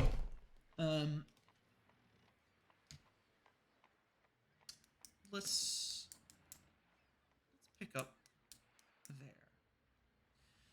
So, arriving at the harbor here, it's much as you remember it. A sort of bustling mecca for ships all across the Mediterranean, as it were, carrying all sorts of goods from near and far. But the spectacle perhaps has lost a bit of its luster at this point, especially now that your attention is quite focused on something in particular. Your eyes sort of scanning the docks here for some sight of the Bucephalus. Indeed, it doesn't take you too long to spot the vessel moored here in the harbor and make your way over to it. And as you arrive, things seem, shall we say, not as lively as the last time you remember them. The ship, at least from your recollection, doesn't seem to have moved since where you last left it. And there's no sort of, hustle and bustle. Like, you don't see anything that's been loaded onto the vessel. It's still kind of sitting empty, as it were. And indeed, you spy a few of the sailors of the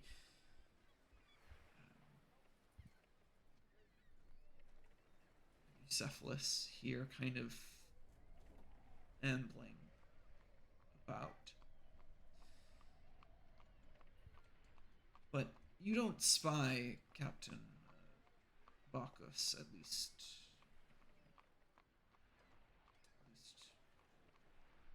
where you're situated.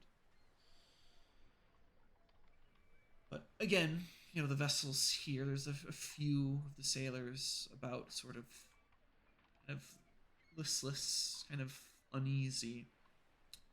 What do you do? I'll briskly walk up to one of the nearby sailors, try to get his attention. Excuse me. And you get a sort of sideways glance from one of the sailors. And there's some sort of spark of recollection in his eyes as he sees yours. And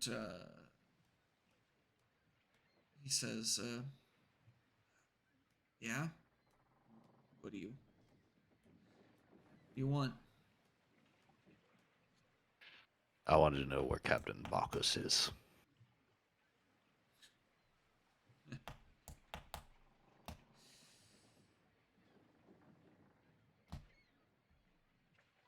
Yeah. As would the rest of us. Elaborate. Well, ever since you and your pals came around, I think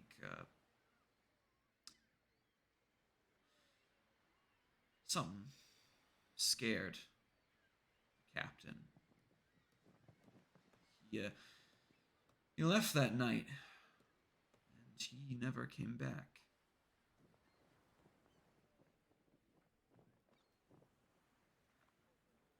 I remember the location where I told him to go, right? Yeah. I give him another For look. I the say, audience, could you tell us where you told him to go? Because I don't remember either.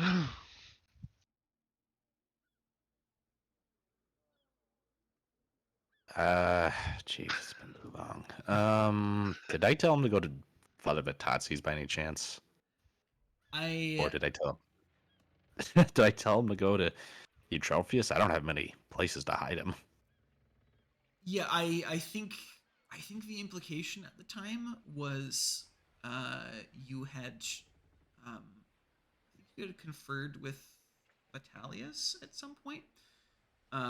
And Oh yeah, you had directed him towards like one of the old safe houses that your the little sort of that's right. hidey holes that your cult that at some point had probably operated in a greater capacity, but are now probably sitting empty or reused for some other purpose. But yeah, you sort of made an effort to hide him, or at least direct him towards where he might hide, and at least given the sailor's response, it seems he perhaps hopefully took you up on that offer, and hopefully he wasn't disappeared along the way. You remember which direction he went the last?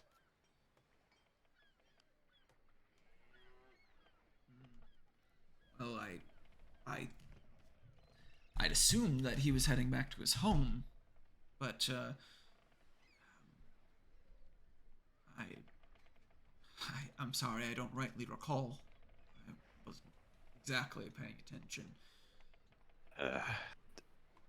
Can you at least point me where his home is?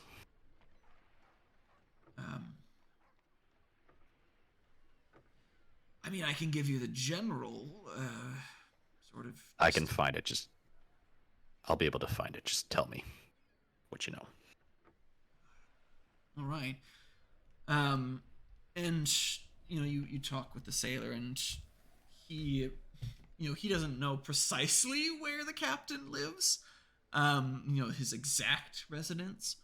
But he does know that he's situated following the Meze towards the west, kind of situated just a little bit off the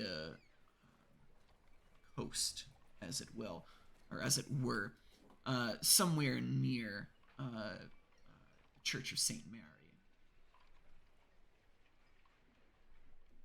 Right. Thank you. If he does come back, well, you can let him know I was looking for him. Fair enough. Is that all that you've is that all that you have for us this time? Yes.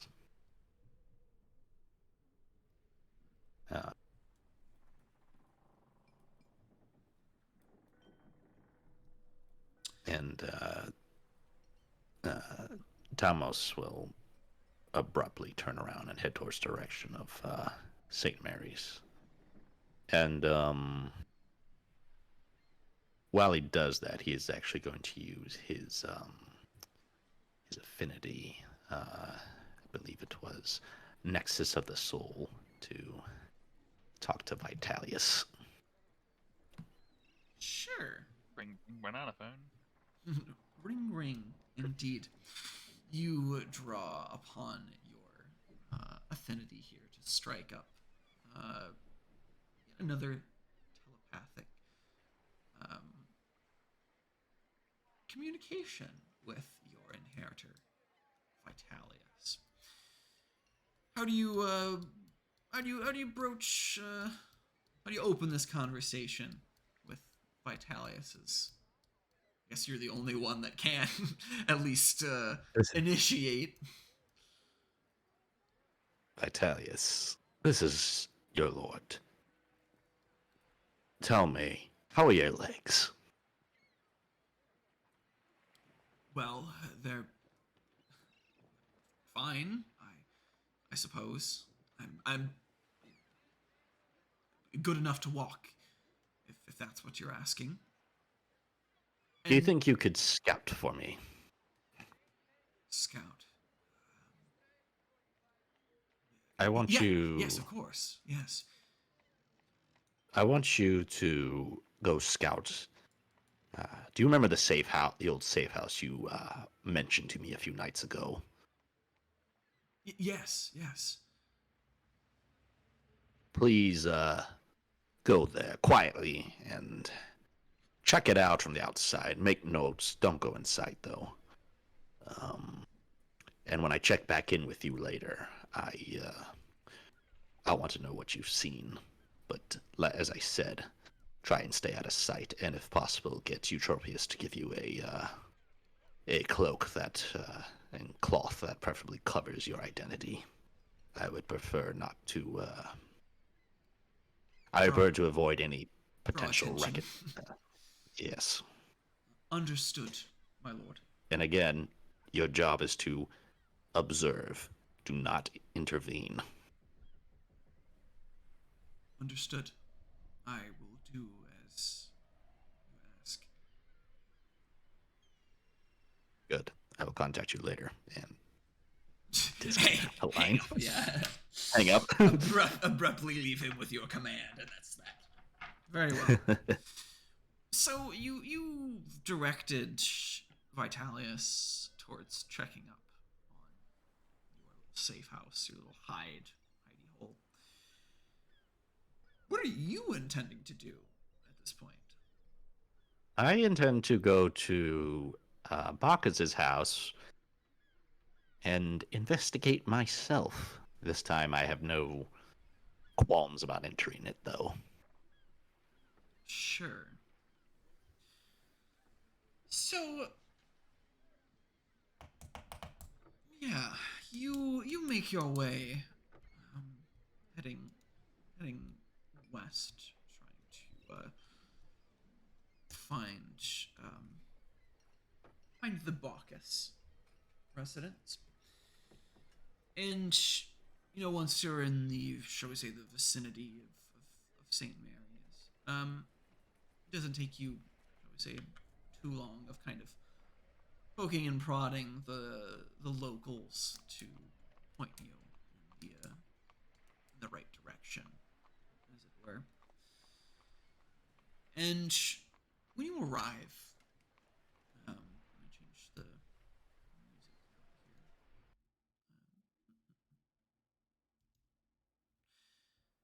As you arrive in the neighborhood, and for Bacchus's family home,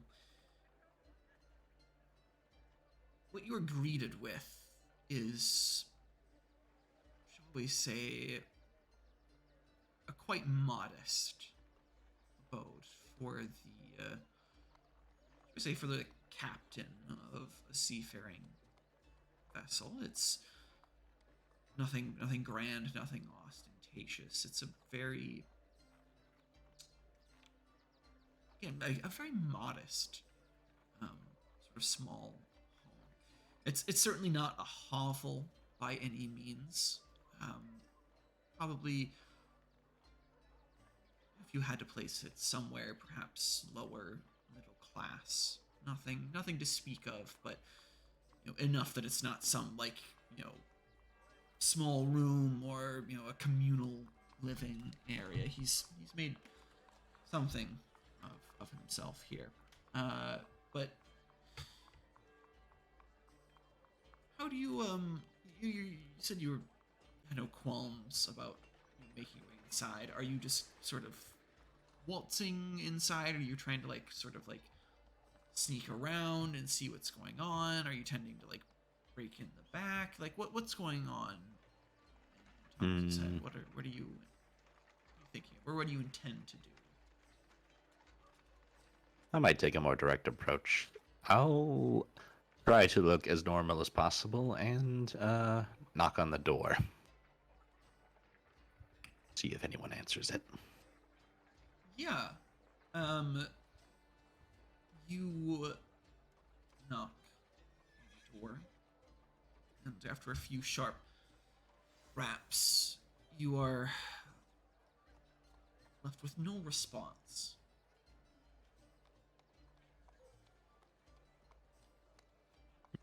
And from what you can see from the outside, at least, it appears, that the sort of solitary window looking from the front has the shutters have sort of been closed on it, and sort of peeking around the rest of the exterior as well.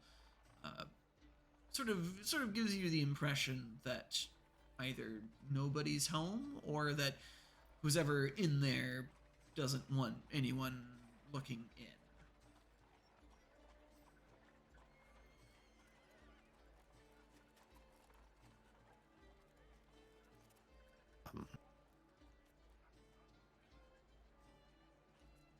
Well, let's see.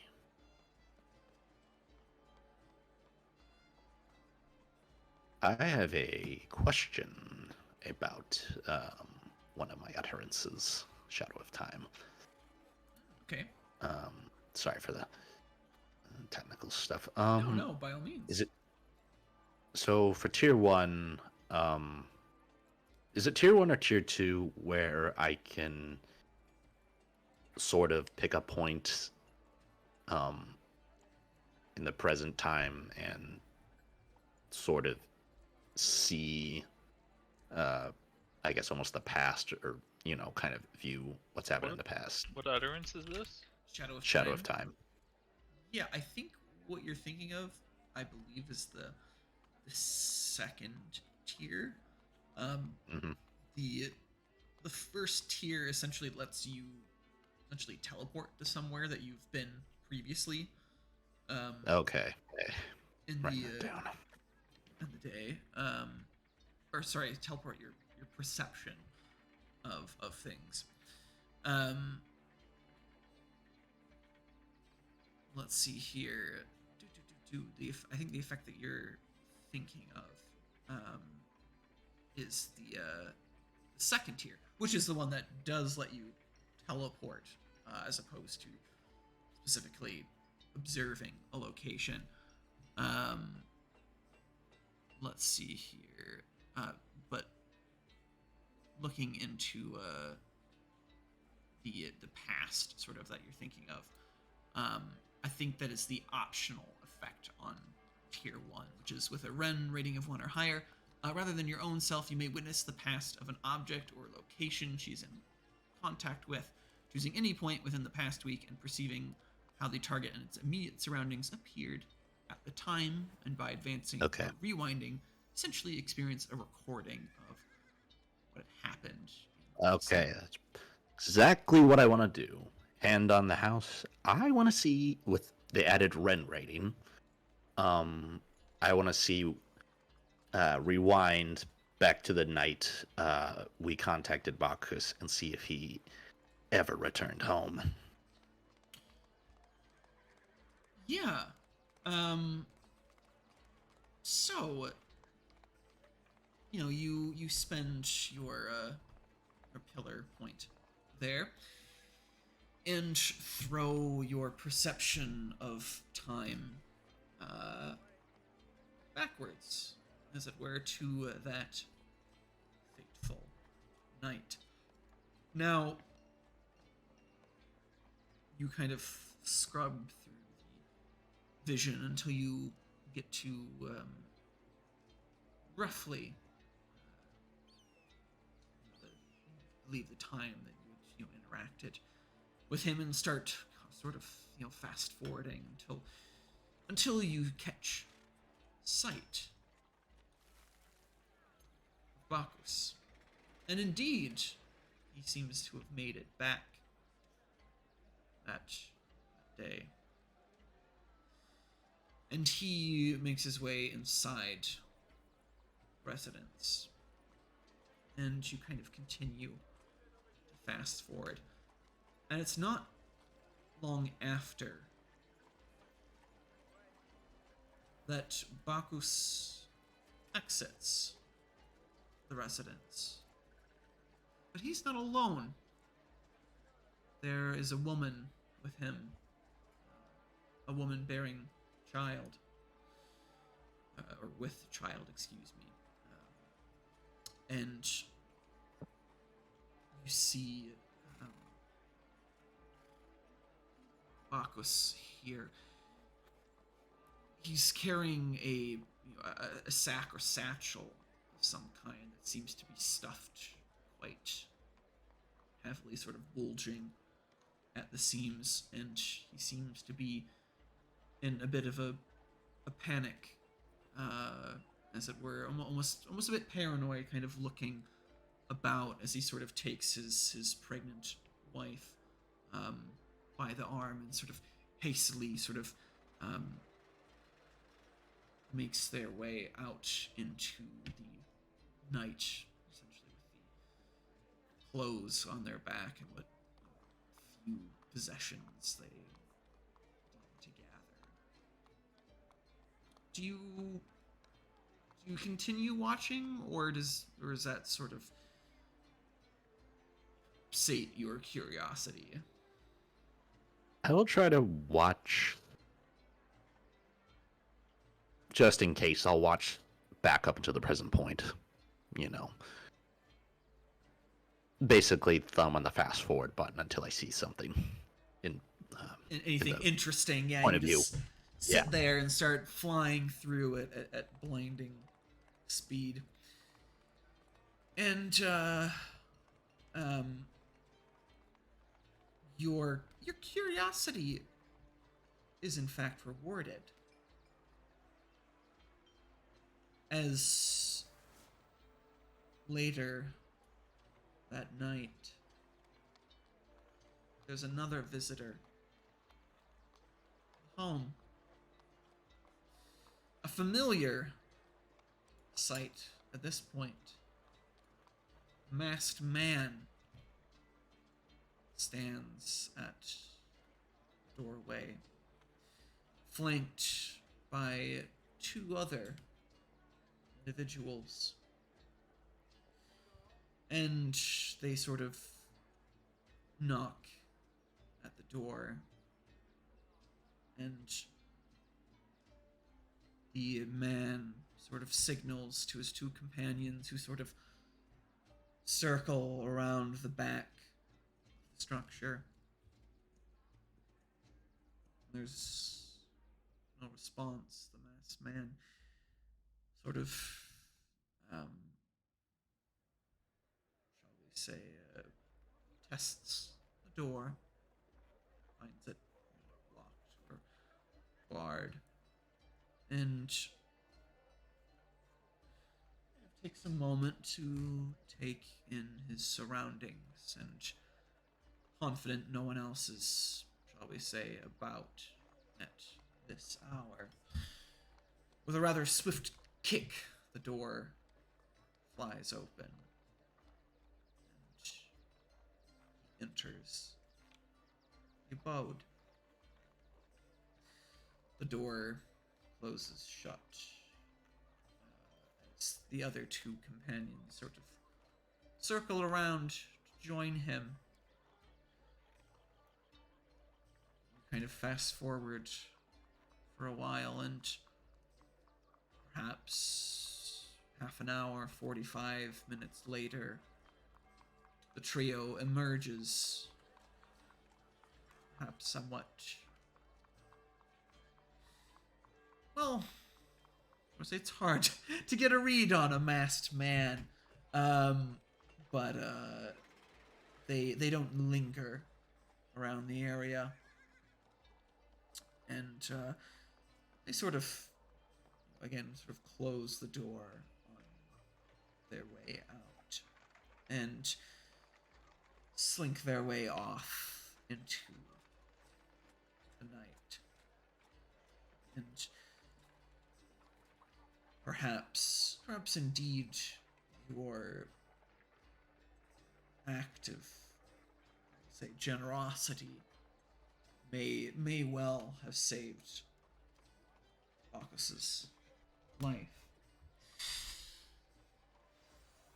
And your suspicions are confirmed as you sort of or at least to the best of your perhaps understanding, had you have not mentioned something made the offer, or perhaps if they had tarried tarried a bit longer in their home, had spent more time preparing, they may not have been quite so lucky. But there is sort of that unsettling sort of thought in your head that is this cult, call it what you will, had been pursuing them. And given the time that has transpired since you perhaps last spoke to them,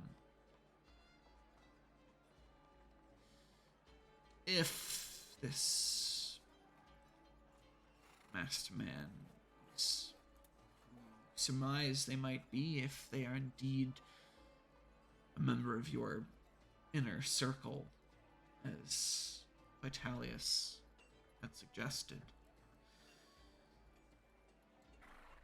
would no doubt be a capable individual, and indeed, at least your brief interaction with them has proven that they have some ability.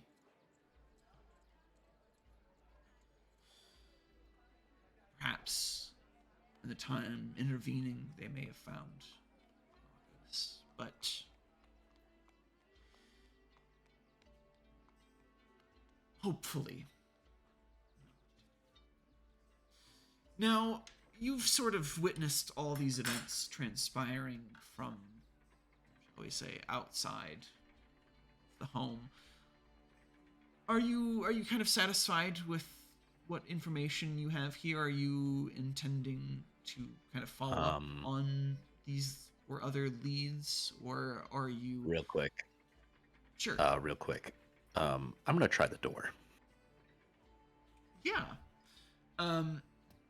So, you try the door, and much to your surprise, you saw that the door had been kicked open earlier, and indeed, it doesn't give much resistance as you kind of crack open the door here, finding the front passage unlocked. Do you intend to peek inside, or are you intending to sort of search the place yourself? I want to. I mean, it's not a big house, is it? I mean, no. I mean, again, it's fairly modest. I'm gonna do a quick survey, see if I catch anything maybe left behind by the perpetrators, or maybe, I don't know, just anything of note. Yeah. Why don't you have me make, we'll say a wits and investigation roll as you attempt to try and find some sort of clue here, some sort of other inkling.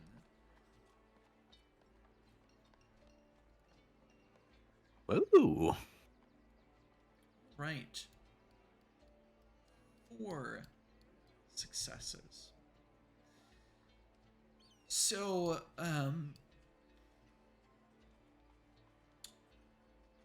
you kind of pour over the place, and your initial impression, or I should say your initial sight, is not a good one. It definitely appears that these cultists had more or less ransacked the place. It's basically been torn apart. There's items kind of thrown kind of haphazardly everywhere. Which, shall we say, makes your task, shall we say, a bit more difficult, picking through all the detritus and discarded personal possessions of Bacchus and his family. You kind of spending the afternoon, the evening here, sort of picking through the odds and ends, trying to find, shall we say, something of note here. And, indeed, you do make one pertinent, shall we say, discovery, as it is.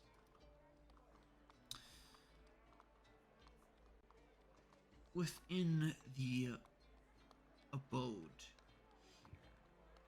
you find, shall we say, a curious little trinket here. It shall we say,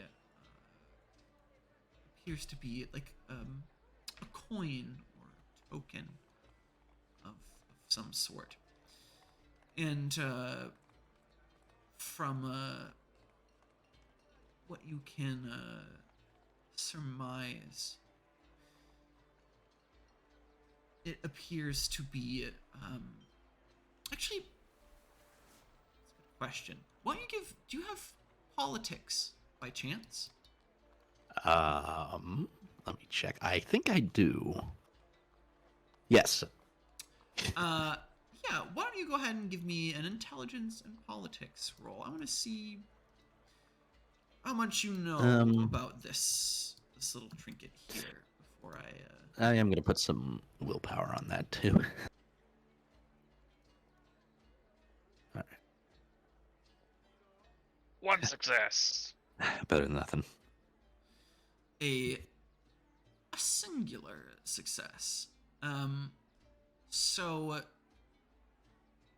you, this token here, kind of inspecting it. It from your, shall we say, understanding of the city here, this appears to be a sort of an entry fee, as it were, or a mark of membership, specifically for a local establishment.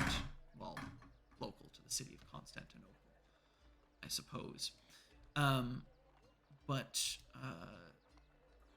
specifically here, where am I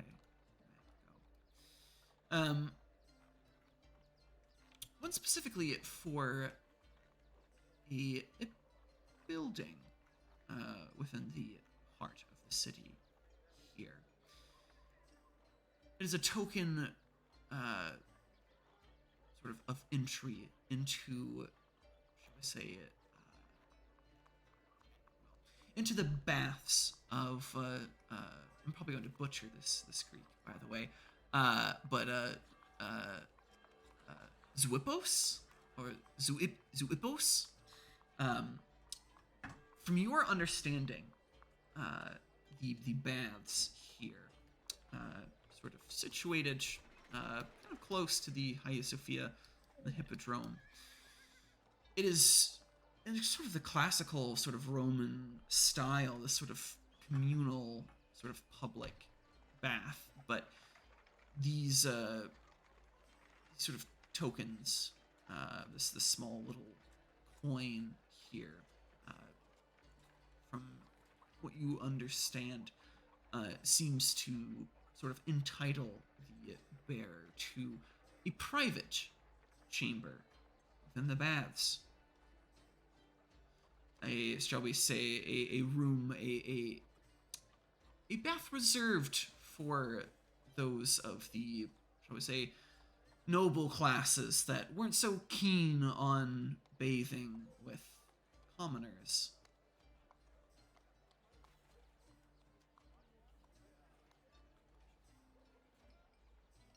Okay. I have to look into that. I'm pocketing the coin. Okay.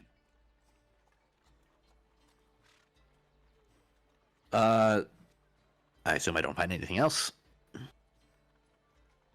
Unfortunately not. Okay. Well, if I'm not finding anything else, I think I will quickly contact Vitalius. Indeed. So, you contact Vitalius. Oh, and again, how do you broach the conversation here? I'll say, Vitalius, are you in a safe location? Yes, my lord. Okay, have you... describe what you've seen at the hideout.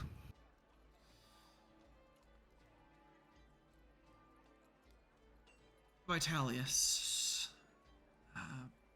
instructs you that, or informs you, sorry, that I've indeed located the hideout, and you instructed me not to interfere. While I can't, shall I say, see inside without potentially interfering as per your request, it does appear to have seen some use recently.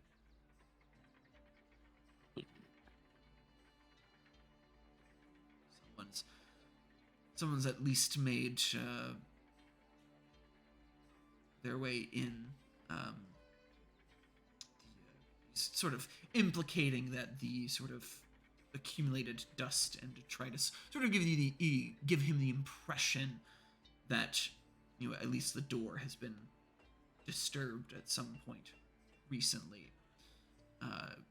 In a hideout that's otherwise been more presumably undisturbed for the last 10 years. Someone's used the hideout. But given, again, your request not to interfere, he has yet to enter the hideout, but it's merely posted, shall we say, watch.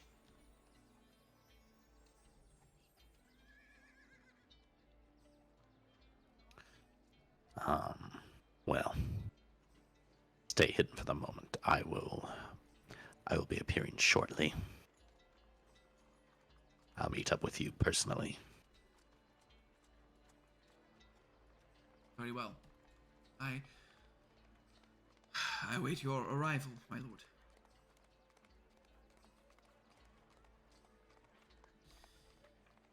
With that, I'll hurry to the hideout.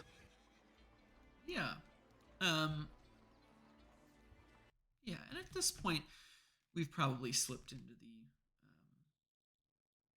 twilight as well. You know, you spend a good amount of time picking through all the detritus to find that one sort of odd piece out for a man of otherwise modest means, and eventually make your way to this hideout here.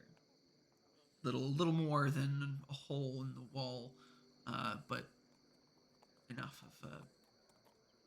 for the purposes of your cult. Somewhere to lie low for a stint of time, and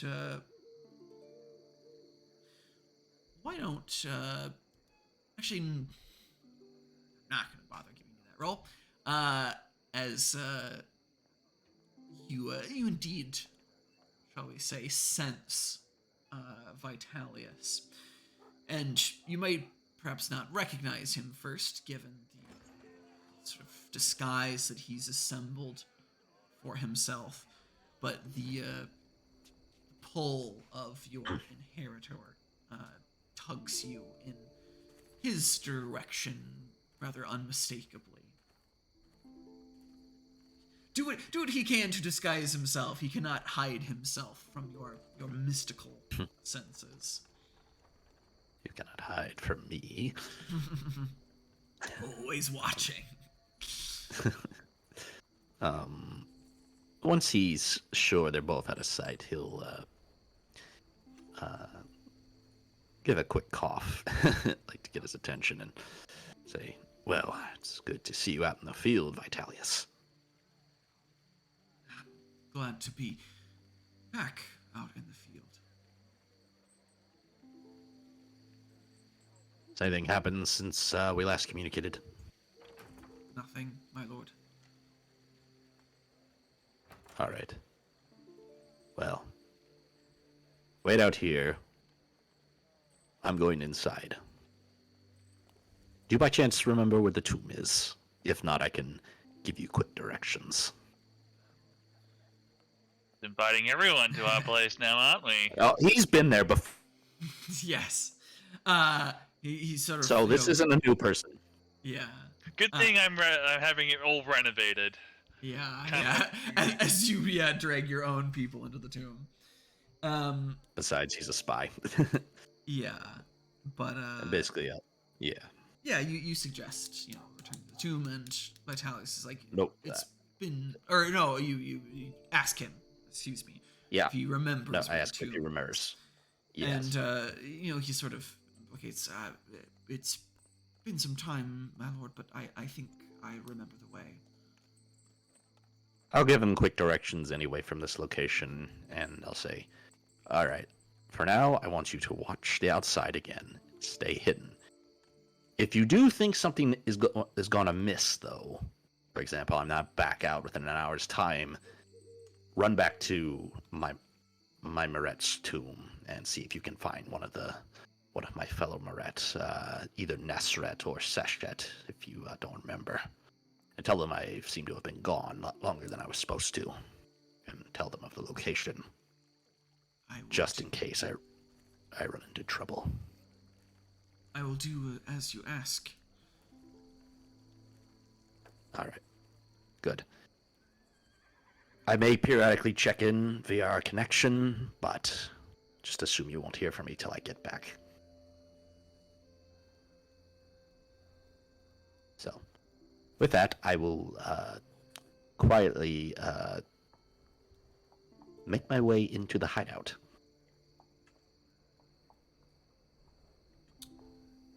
Right. And, indeed,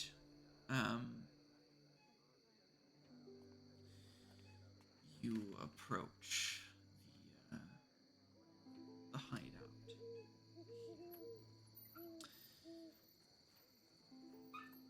And I think on that note, as you approach the threshold to see what lies beyond, we shall conclude things on that lovely little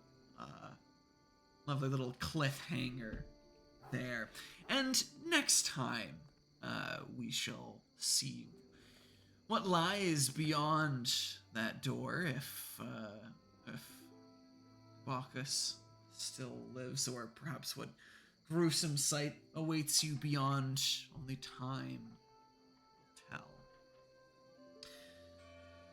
But on that note, as we dangle on the precipice between perhaps life and death, let's take stock here.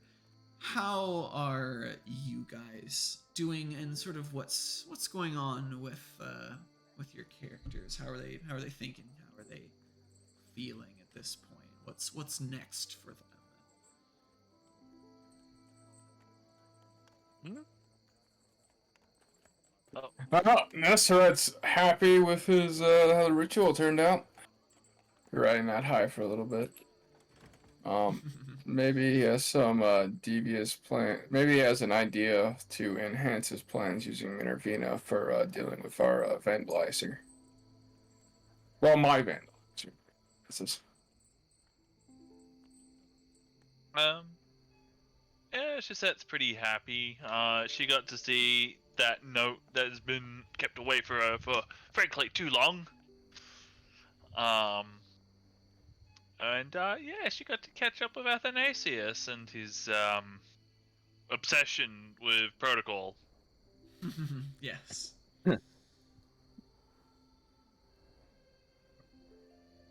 Charlie.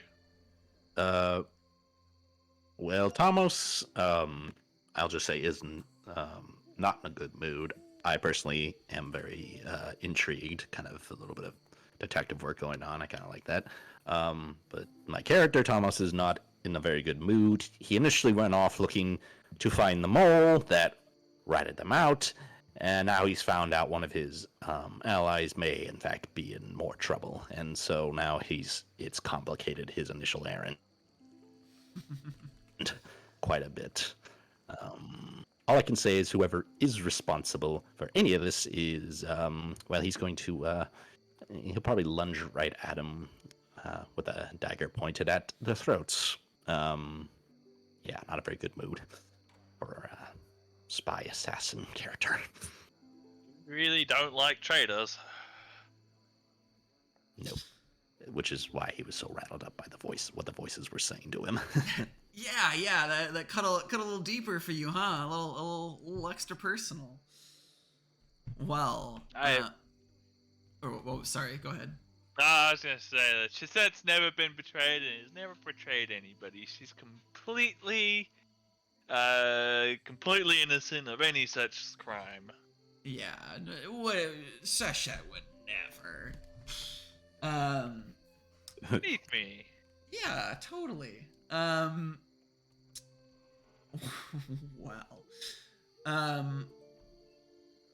Well, on that note, a big thank you to you guys for playing, for being part of this chronicle for our 17th session now. And despite our brief little hiatus there, it's good to have you guys back, and good to get back in the meat of things. Also, a thank you for anyone who's been watching, whether you've just tuned in now or if you've been with us for a while. We're glad to have you here. And also thanks to Onyx Path for having us on their channel and letting us put on this chronicle for everyone here. And a thank you to Tabletop Audio for the background music that we've been using for the chronicle thus far. Lastly, some things to plug, some things to be aware of in the vein of Onyx Path here. Coming, well, you may have at this point definitely missed it. But the Onyx Path game night, which is the last Friday of every month, which would be this Friday, but they're running all sorts of games for the different Onyx Path lines. So if you are interested in checking out any of their games, I strongly suggest checking out the Onyx Path game night over at Start Playing Games. Also coming down the pipeline, the Onyx Path convention, I think it's June 16th through 18th, so there'll probably be some more games there, I imagine, whether watching or playing. So keep an eye out for more news on that. And we also have another crowdfunding that's coming out soon here. The next campaign is the They Came From RPG Anthology. So go check that out over at, I believe it's on Kickstarter for this one. I'm sure there's more information on Onyx Path's website.